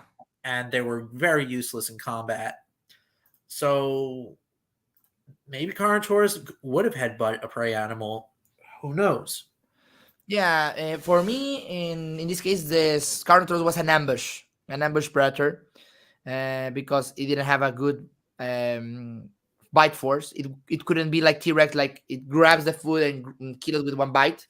This animal needs to run and punch it, and when the animal was trying to get up, the Carnotaurus will be like pushing with the feet or pressing the body of the animal and bite it so fast as it can and kill it. Or it could use its foot claws to rip the prey animal apart. Yeah, in this case, we don't know the foot of the Carnotaurus because they didn't appear, but we can use Majungasaurus or well, Majunga. I don't remember if it had the feet, but other Abelisaurids to see how the feet were. Because remember, talking about feet, Carcharodontosaurids, we always use the Allosaurus foot to reconstruct Giga, Carcha, etc. But then Meraxes appear with a giant claw in the second digit, and that changed a lot. And I was telling some people, even paleontologists, like I have the idea maybe they were all the Carcharodontosaurs have that claw to grab the sauropods, like Acrocanthosaurus with Sauroposeidon. And well, maybe they will have to find another giant Carcharodontosaurus with that claw. Because the funny thing is, the actual Acrocanthosaurus didn't have the second digit. They didn't find the second finger, and that finger, Really? yeah, they didn't. I showed it in my top 10 video. I showed the actual fossil, the actual paper, and the finger who needs to have the claw, they didn't find that finger. That Also, is so weird. the same happens to Concavenator. Concavenator also don't have the second finger. They didn't found it, if I'm not wrong. And That it's is so like, weird. and maybe because they lose it because the claw was so heavy, the finger when it dies go away. That's an idea I have, and I might be right, I might be wrong, but that's the idea I have since they describe Meraxes. Because I was like, how is this possible? No one reported this before, and we have Acrocanthosaurus, Giganotosaurus, and it's because Giga we don't have the feet, and Acro we don't have the second finger. That's amazing. You can check it if you want on the papers who appear on Wikipedia in the drop. Don't check Wikipedia like this, but check the actual papers because it's awesome. Let me see if I have the reference because I have it here in my computer. That is so weird because I always thought that Allosaurids and Cockroach, well, yeah, Allosaurids only had like three finger digits. Some of them. Let me show. I found it. Let me share the screen. There we go. This is the paper of the Acrocanthosaurus foot, and you can see first digit, the little claw, and the second one, who needs to have the giant claw, is not here. They didn't found it. Unless if maybe it's not completed. Exactly, it's not complete, but they didn't found the actual one. This is the description one, and they didn't found the little part, the little claw. Well, the big claw needs to be because I saw the Meraxes. Let me leave the photo like here to check the actual Meraxes photo I took. Meraxes, and where's the actual Meraxes foot? Yeah, because when I saw because they have the display fingers on Ernesto Bachmann Museum on El Chocón, and man, that claw, it's beautiful. It's so beautiful, that claw. Let me see. I have a lot of Meraxes stuff, so it will take a time. But I don't know if someone have a question on the chat or something to make time. Well, friend of mine says, "What are you talking about?" We're talking about dinosaur stuff, and we were just talking about Acrocanthosaurus hand claws being not No, the hand claw, no, the feet ones, the hand oh, claws, the feet. Oh, yeah, I the thought feet ones. oh, at first I thought you were talking about The hand, no, hand. in the case of the hand, we have pretty much material, but the feet claws of the Carcharodontosaurids became so popular because the Meraxes claw, because when they found it was a giant claw in the feet, and I was like, maybe all of them have the giant claw feet, and we haven't found it. But the funny thing is, Acrocanthosaurus, you don't have that finger complete. Concavenator didn't have that claw in the feet too because it's not that finger. Maybe the finger was so heavy because the claw it go away when this animal died, and that finger didn't preserve. And yeah, I don't find the Meraxes claw. I have it in my Gmail. Give me a little second. I have it in my photos because I took like 10,000 photos on my travel to Argentina because I want to have all of these recorded so that people, if they have questions, can tell me like, Omar, I need to. I have a question about Meraxes. Can you tell me how the claw looks? And I took photos of all the time. Thankfully, the directress of the museum, Mara Ripoli, allowed me to check it. And talking about Mara Ripoli, the first dinosaur who was described this year was a sauropod, Siderosaura mare, and it's because Mara Ripoli. So she have a dinosaur for her. named by her. Named for her. That's awesome. And let me see if I found the claw here. There's a question. Rex is saying that are you saying that Acrocanthosaurus is probably the only probably Because that piece of the foot, it's gone. They didn't found it. And Concavenator, who is pretty complete, didn't have that finger too. It disappeared. The only one who have it is the actual Meraxes, and that finger shows a giant claw. So maybe all the Carcharodontosaurids may have that claw, and that's a hypothesis I have. But that's the funny thing. All the Carcharodonts we have found, the second finger is no found. They haven't found it complete, only on Meraxes. And Meraxes shows that claw, and that's awesome because maybe all of them have it, and we don't know it yet. And that's an idea I have when I saw the material in person. Yeah, Meraxes was discovered back in 2022, right? It was described on 2022, but it was found in 2012. So they were working 10 years. I found the photo. There we go. Let me open it in a different stuff. There we go. And this one stops the sharing. And let's share this. Yeah, because I don't know too much about Meraxes. Don't be worried. This is the actual foot. This is the real one. This is the one I saw in person, and I took photos. And you can see this is the fourth. This one is the fourth finger, the one in the last. Then we have the third, the second, and the first one is a tiny, tiny one. The one is floating over there. But you can see the first finger, it's the tiny one, who it's not in the actual photo. But the second one in Acrocanthosaurus, like you saw, from here to the claw, it's missing. The same one in Concavenator, if I'm not wrong. But when they found the Meraxes, they found the second finger, the third, they found all the complete foot, and the second one have this giant claw. It's gigantic and it's pretty wide. It's not like Megaraptor claw, who is like very thin compared with this. This one is real huge. So they will be like a giant hook to hold the prey and do not let it go. That's awesome in Meraxes. I really like Meraxes too much. I wonder if they could pin down the prey animal with their weight, like lions and other like big cats would do. Maybe they could. I don't know for sure, but maybe. Let me see if I have a better photo of so you can see it in a better perspective. Okay, this is a replica. This is not the actual foot, but it will give you a pretty good view of what I was meaning. I will stop and share again.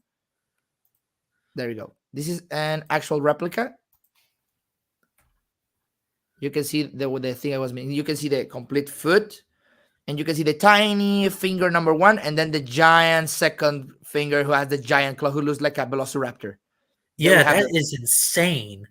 And we haven't found this in Acro, and this part is missing in Acro, in Concavenator, and in all the Carcharodontosaurus, because we haven't found it. So maybe all of them have this, and just recently on 2022, we just have this idea because we found the Meraxes, and that's awesome. I really like it. Yeah, like it's interesting that like one foot, one part of the toe is like super long, and the others are just not as long as the other one. Exactly.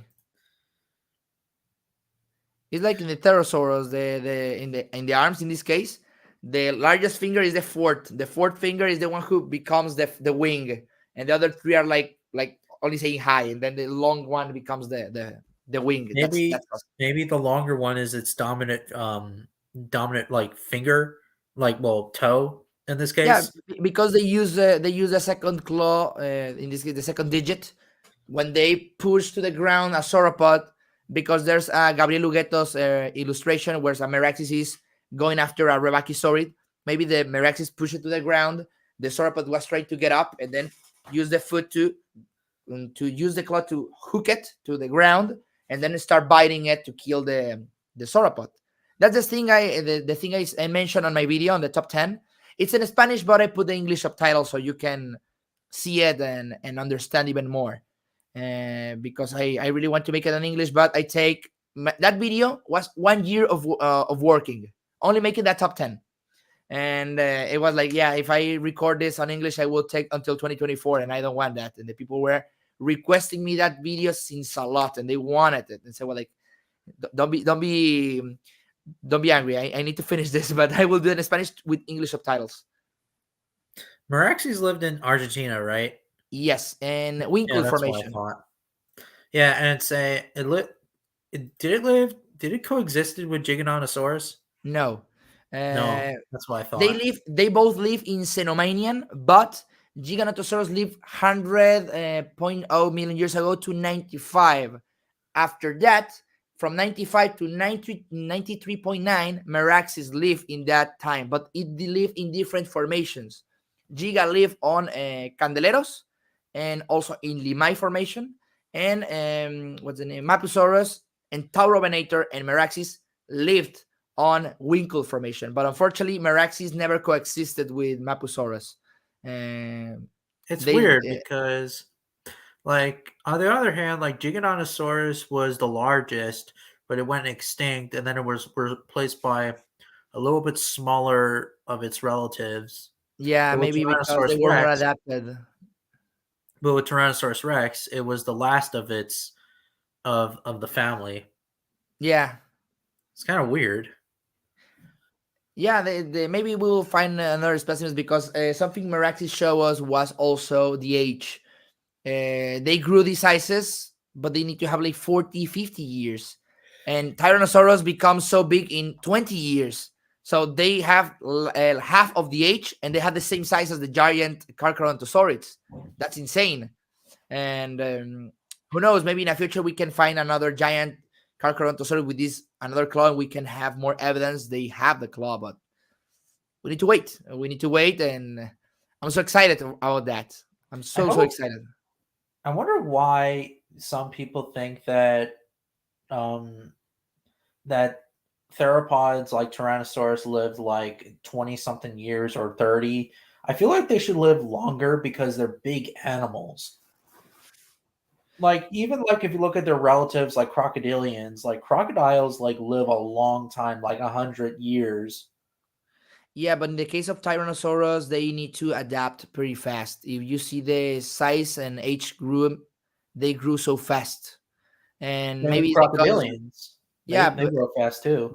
maybe because the type of food they need to hunt down, or because they have different positions in the environment. Like juvenile tyrannosauruses eat different things than the adults, and they wouldn't competing against each other, and maybe there's a lot of stuff. But Tyrannosaurus right now, the oldest one we know in age, it's Trix.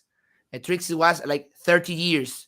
Then we have Sue with 28, and then we have Scotty with 27. Some people told me no, it's 30 years, but some people say like between that range. It's like no, it's not fully confirmed. It lives 30 years. They say it was one of the oldest, but Trix is considered the oldest one of all. And unfortunately, there's not too And much information about Trix. I have found and the to reconstruct her. largest. Yeah, the largest right now it's Scotty. If we take Ed Cope, like the biggest one, because unfortunately we only have the femur, tibia, and the fibula, and that's it. We would like to check it, and Larson need to make another paper talking about that because it didn't become so popular until Gregory Paul did the 2022 paper about Tyrannosaurus regina, Imperator, and the Rex. Yeah, And also, now the paper is, it's debunked yeah, now but because the there's funny only thing, I one. do spoiler. Eofauna spoil us something. You saw Eofauna is gonna release a Tyrannosaurus figure. Yeah, I know. They're releasing a Tyrannosaurus Rex figure. Exactly. And some people tell like, but you mentioned it like Tyrannosaurus Rex Imperator. Why? And they told, oh, it's because we are gonna have a new paper who is gonna be talking about Imperator and Regina again. And like, oh my god, they're gonna make a new paper again about the three species of Tyrannosauruses. So Oh they my will god, try it's to do like that leave again. alone. Like leave Yeah. T-Rex alone. Like everything paper has to do with is T-Rex, T-Rex, T-Rex, T-Rex. I mean, don't get me wrong, T-Rex is my favorite dinosaur, but it's like leave it alone. Yeah, it's the main trouble about being the most popular one in the planet. The Tyrannosaurus Rex will have that, and Yeah, even if like they make a paper like, oh, Tyrannosaurus, we found a coprolite, like the excrement, the poop. People will, oh my god, we need to see that, and if they show you like we found a new dinosaur of sauropodomorph, like it's not a carnivore, it's not a T-Rex. Some people don't care. I care about them because I love all the dinosaurs, but the main goal for people it's carnivores, big with more teeth and who can be bigger than Rex or bigger than another one. And like I love the size measurements, but it's not all in paleontology. We need to check all of the animals, and that's awesome. Love these creatures because some people told me like my favorite dinosaur is Baryonyx, and I'm like I never expect someone to tell me Baryonyx was his favorite. I thought maybe Spinos, Suchomimus, Oxalaya, etc., but not Baryonyx. Or even some people told me like Ornithomimus. I never knew someone who told me Ornithomimus was its favorite dinosaur. And to be honest, because it was very fast, and I was like, I never expect that. Maybe I saw it in a book, I saw it in a documentary, but no, they tell me some funny facts I really love to understand and know. Yeah, like yeah, it's like talk about something else. Like I don't know, talk about Triceratops or talk about I don't know sauropods. I mean, don't get me wrong, there's a lot of papers on sauropods, but do something.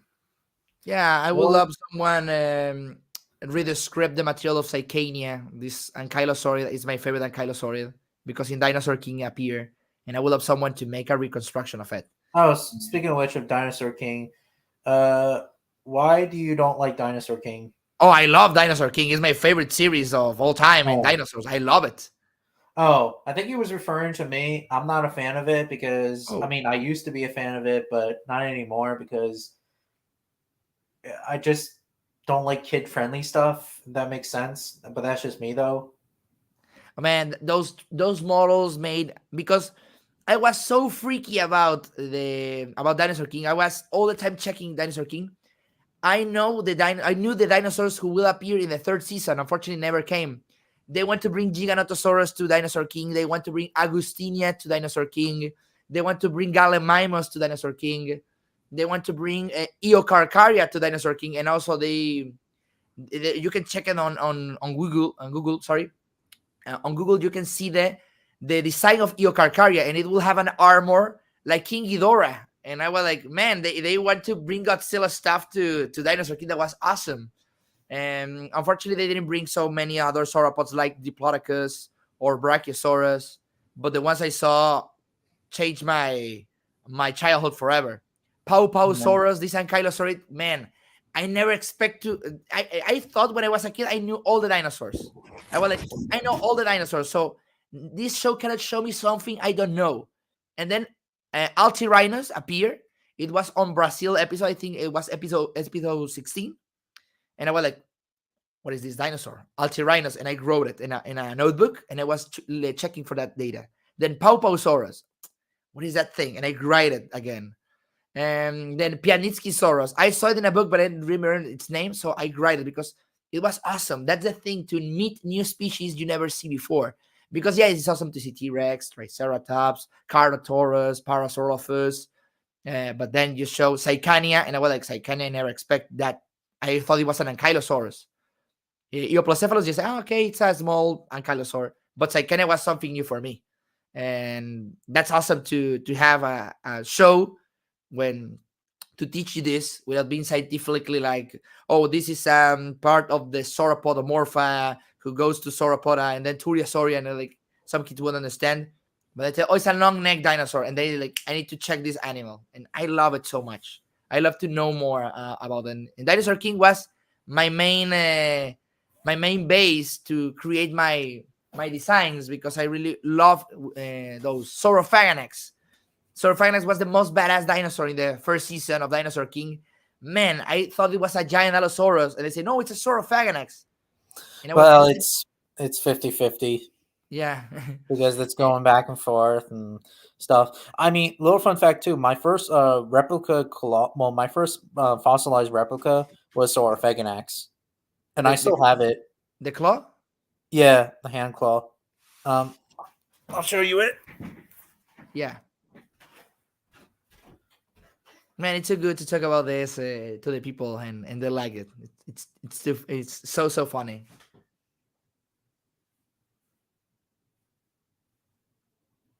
Also, to the people who is where we're waiting, it's a tiny jinglong. It's the same scale as Year of a Titan, so You can see it's tiny. And I use these mega constructs figures as scale. So you can see a person compared with a tiny dinosaur here. Oh, Oh, this one is a jinglong. This one, a tiny. oh, Stachysaurus. No, it's not Styraco. It's before Styraco. This is jinglong. It's the ancestor of all the ceratopsians. It's a ceratopsian. Oh my god, there it is. Oh Jesus. No man, that's awesome. That's pretty big. Yeah, I got this thing from dinosaurgeorge.com. Unfortunately, I'm not friends with George Blazing anymore Oh. because he was the guy who made Jurassic Fight Club, and I kind of like a hatred with him because you didn't make dinosaurs, blah blah, animals and stuff. I was dumb. I was like dumb, but Yeah. and here's the bag of it. Unfortunately, I don't know if you can see it or not. The skeleton looks like it's based on more Torvosaurus. I don't know Yeah, why. it's because Saurophagonix skeletons is in the beginning when it was described in 19 maybe it was 1995, maybe I'm wrong, but there's poor material. There was poor material and the reconstruction was like but like an Allosaurus, so make it like a big Allosaurus, and Yeah, that's how the people think yeah, it but is. the Megalosaurines are not related to Exactly, they're not. So I'm like, why? Maybe because it was a giant claw, because Torbosaurus have a big claw too. Maybe, I don't know. But it looks awesome. I really like that claw. I only have the Yeah, spider tooth, but that's awesome. I would like to have a big claw of the of the Meraxes even, or the Saurophaganax. That would be so cool. yeah, yeah. And I also want to get the PNSO Saurophaganax someday because Saurophaganax is actually my second favorite theropod. Unless if you count it as as an Allosaurus, then Allosaurus is my favorite Jurassic theropod. But it's it's debatable, really. But yeah, For me, my top three of favorite theropods is first Spinosaurus. I get in love with Spino because of the books. The second one, Megalosaurus. Megalosaurus is my goat on the Jurassic ones, and it's pretty close to Saurophagonix. But Megalosaurus for me, it's so punched down by the people. The people said, it's a generic theropod. And like, man, it was the first dinosaur described. Respect that. It's without him, we could be saying another stuff and we could be making something else. But this was the dinosaur who started all.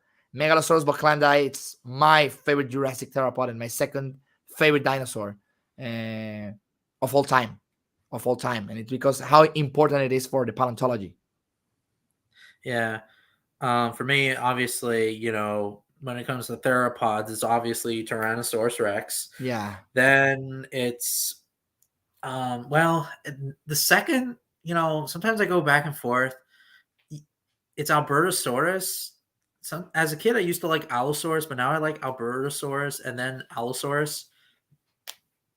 And then now I actually like Dryptosaurus because nobody doesn't talk about this animal, and it's also my favorite dinosaur in New Jersey because it's a Tyrannosauroid. And then after that, it's Carcharodontosaurus. Carcharodontosaurus is pretty cool. I know some people who like it so much. Carca, it's awesome. It's a big carnivore.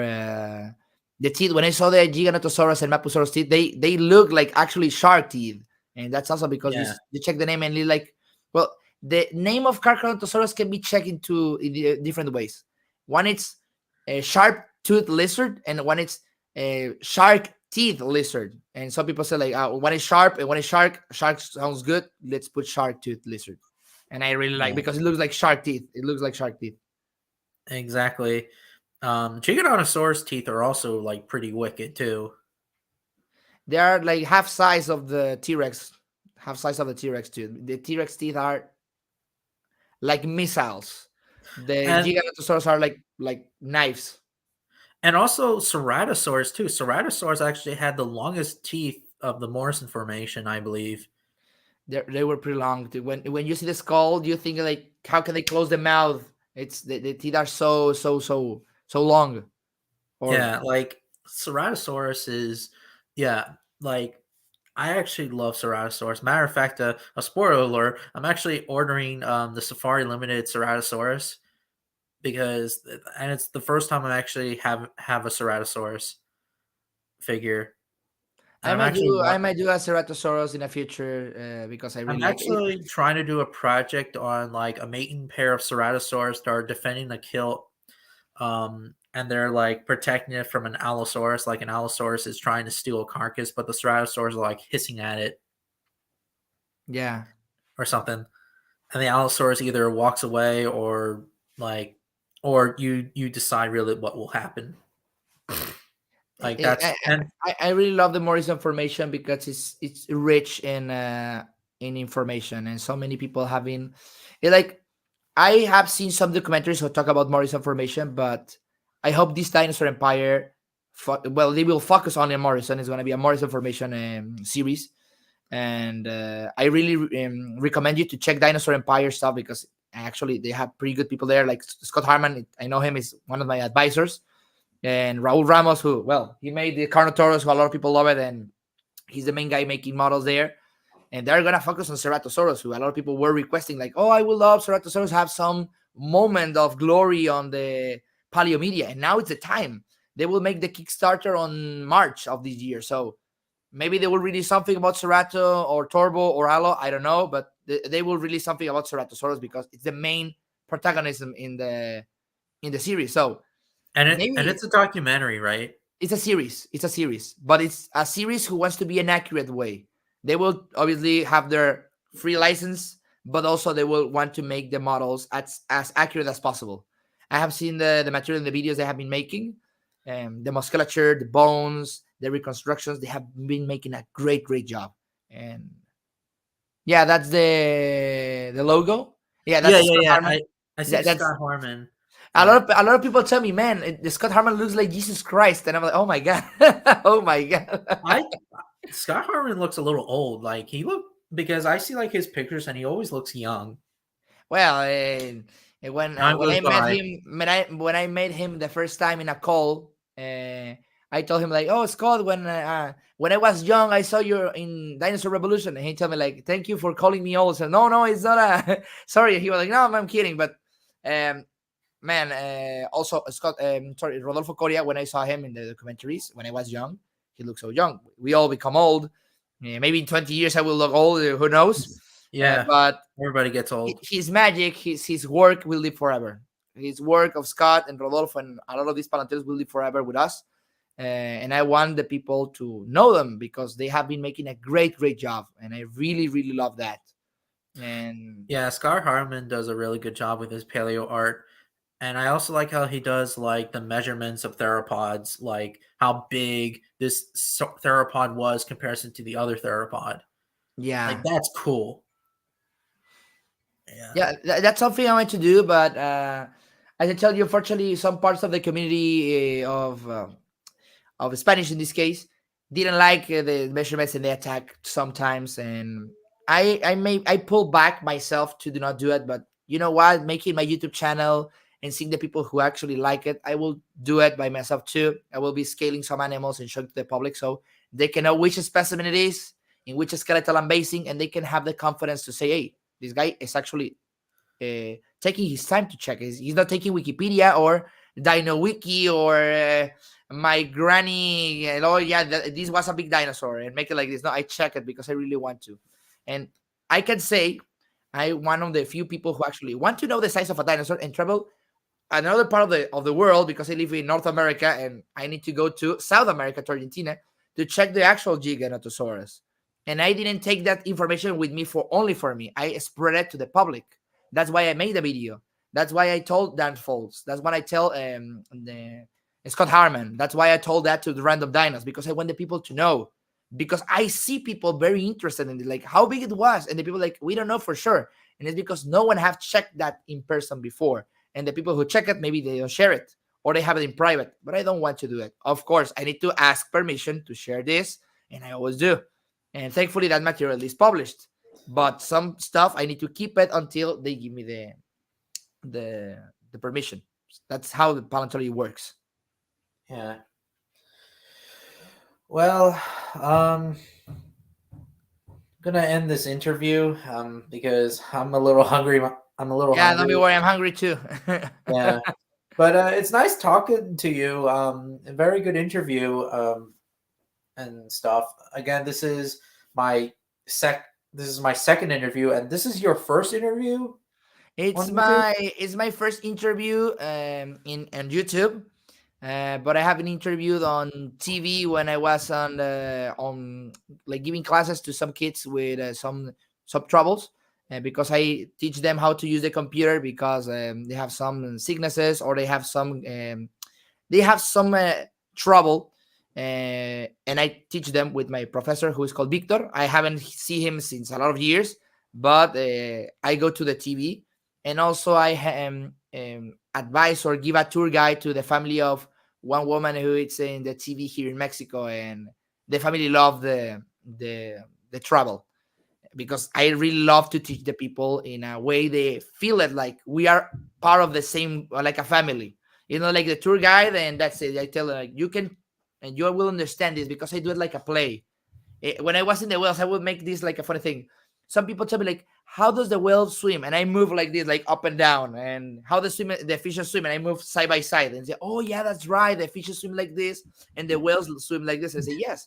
And some Yeah. people life saying like, "That's too." He acts like a child, but they will never forget how they move because I can tell, "Oh, they look up and down," but I make the movement so they recognize it with a talk, and I make it more like a play. That's why I want to make this to teach like, oh, which this dinosaur? Oh, this the giraffe titan, and this animal because you can see the long neck they have who goes up, go to the top of the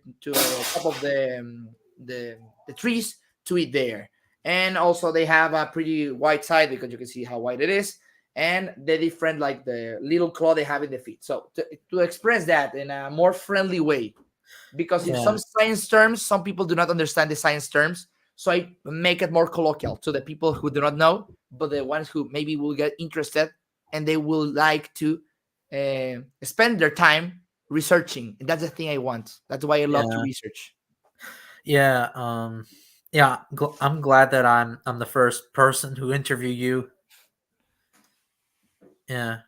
And I'm glad, and I hope that a lot of people will interview you in the future.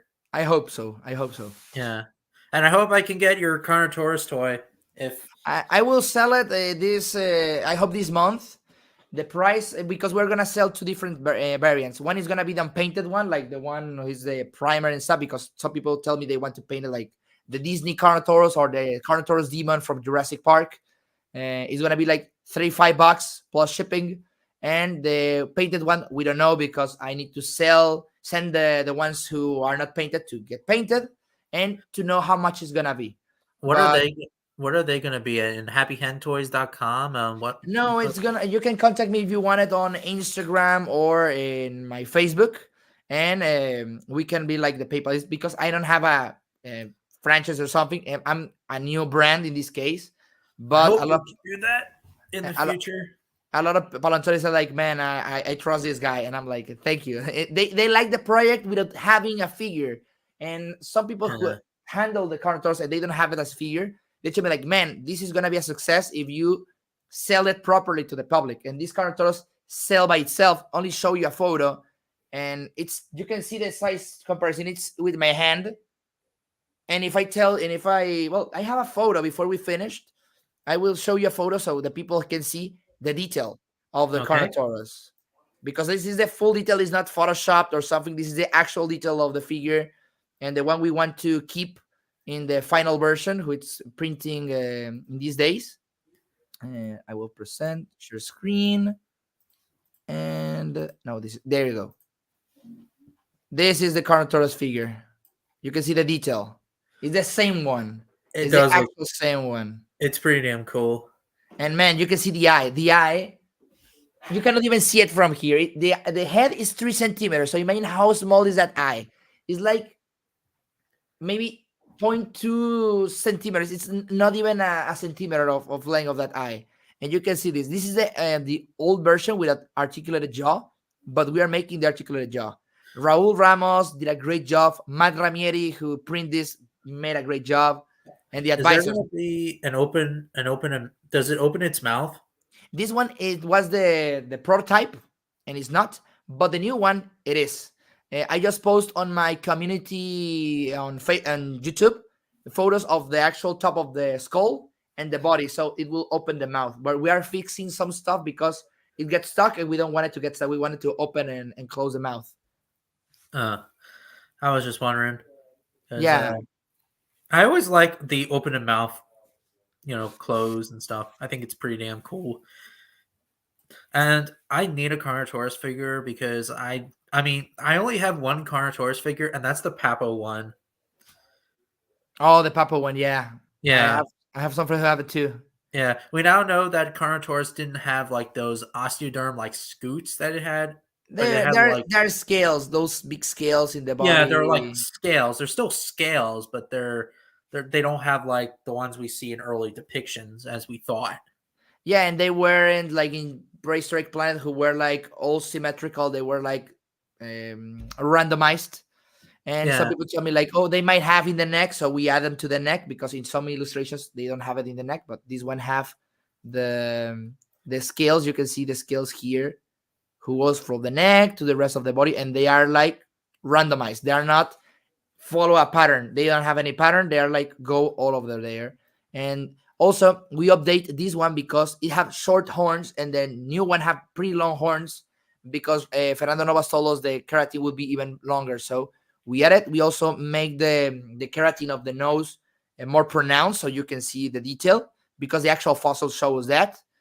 And well, the new thing is gonna be the articulated jaw, who I will be revealing this week.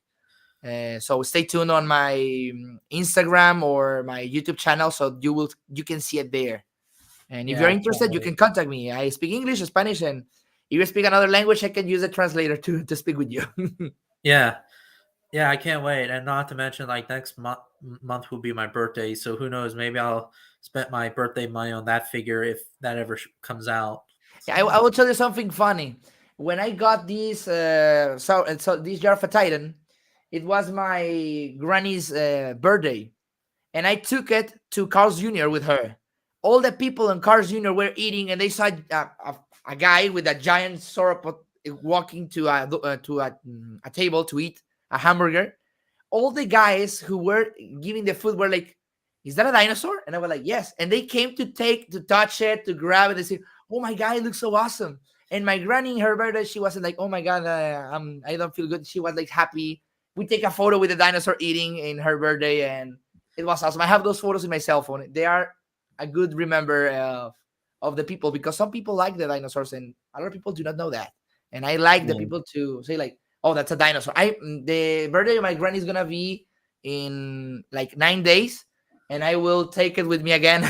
So if we go to it late and to another place, I will take it. And I know maybe someone Yeah, is gonna be like happy yeah, with it. that's pretty cool. Yeah. Pretty fun. Yeah, but anyways, you have a nice day. Pretty good interview. I will see you guys later, and can't wait It to do more interviews. was a pleasure. Check check out Omar on his YouTube channel. His YouTube channel is called the Darknix Yeah. Darknix. Pretty good videos that he does on like the top 10 favorite, well, not favorite, but top 10 largest theropods in terms of length and height, whatever.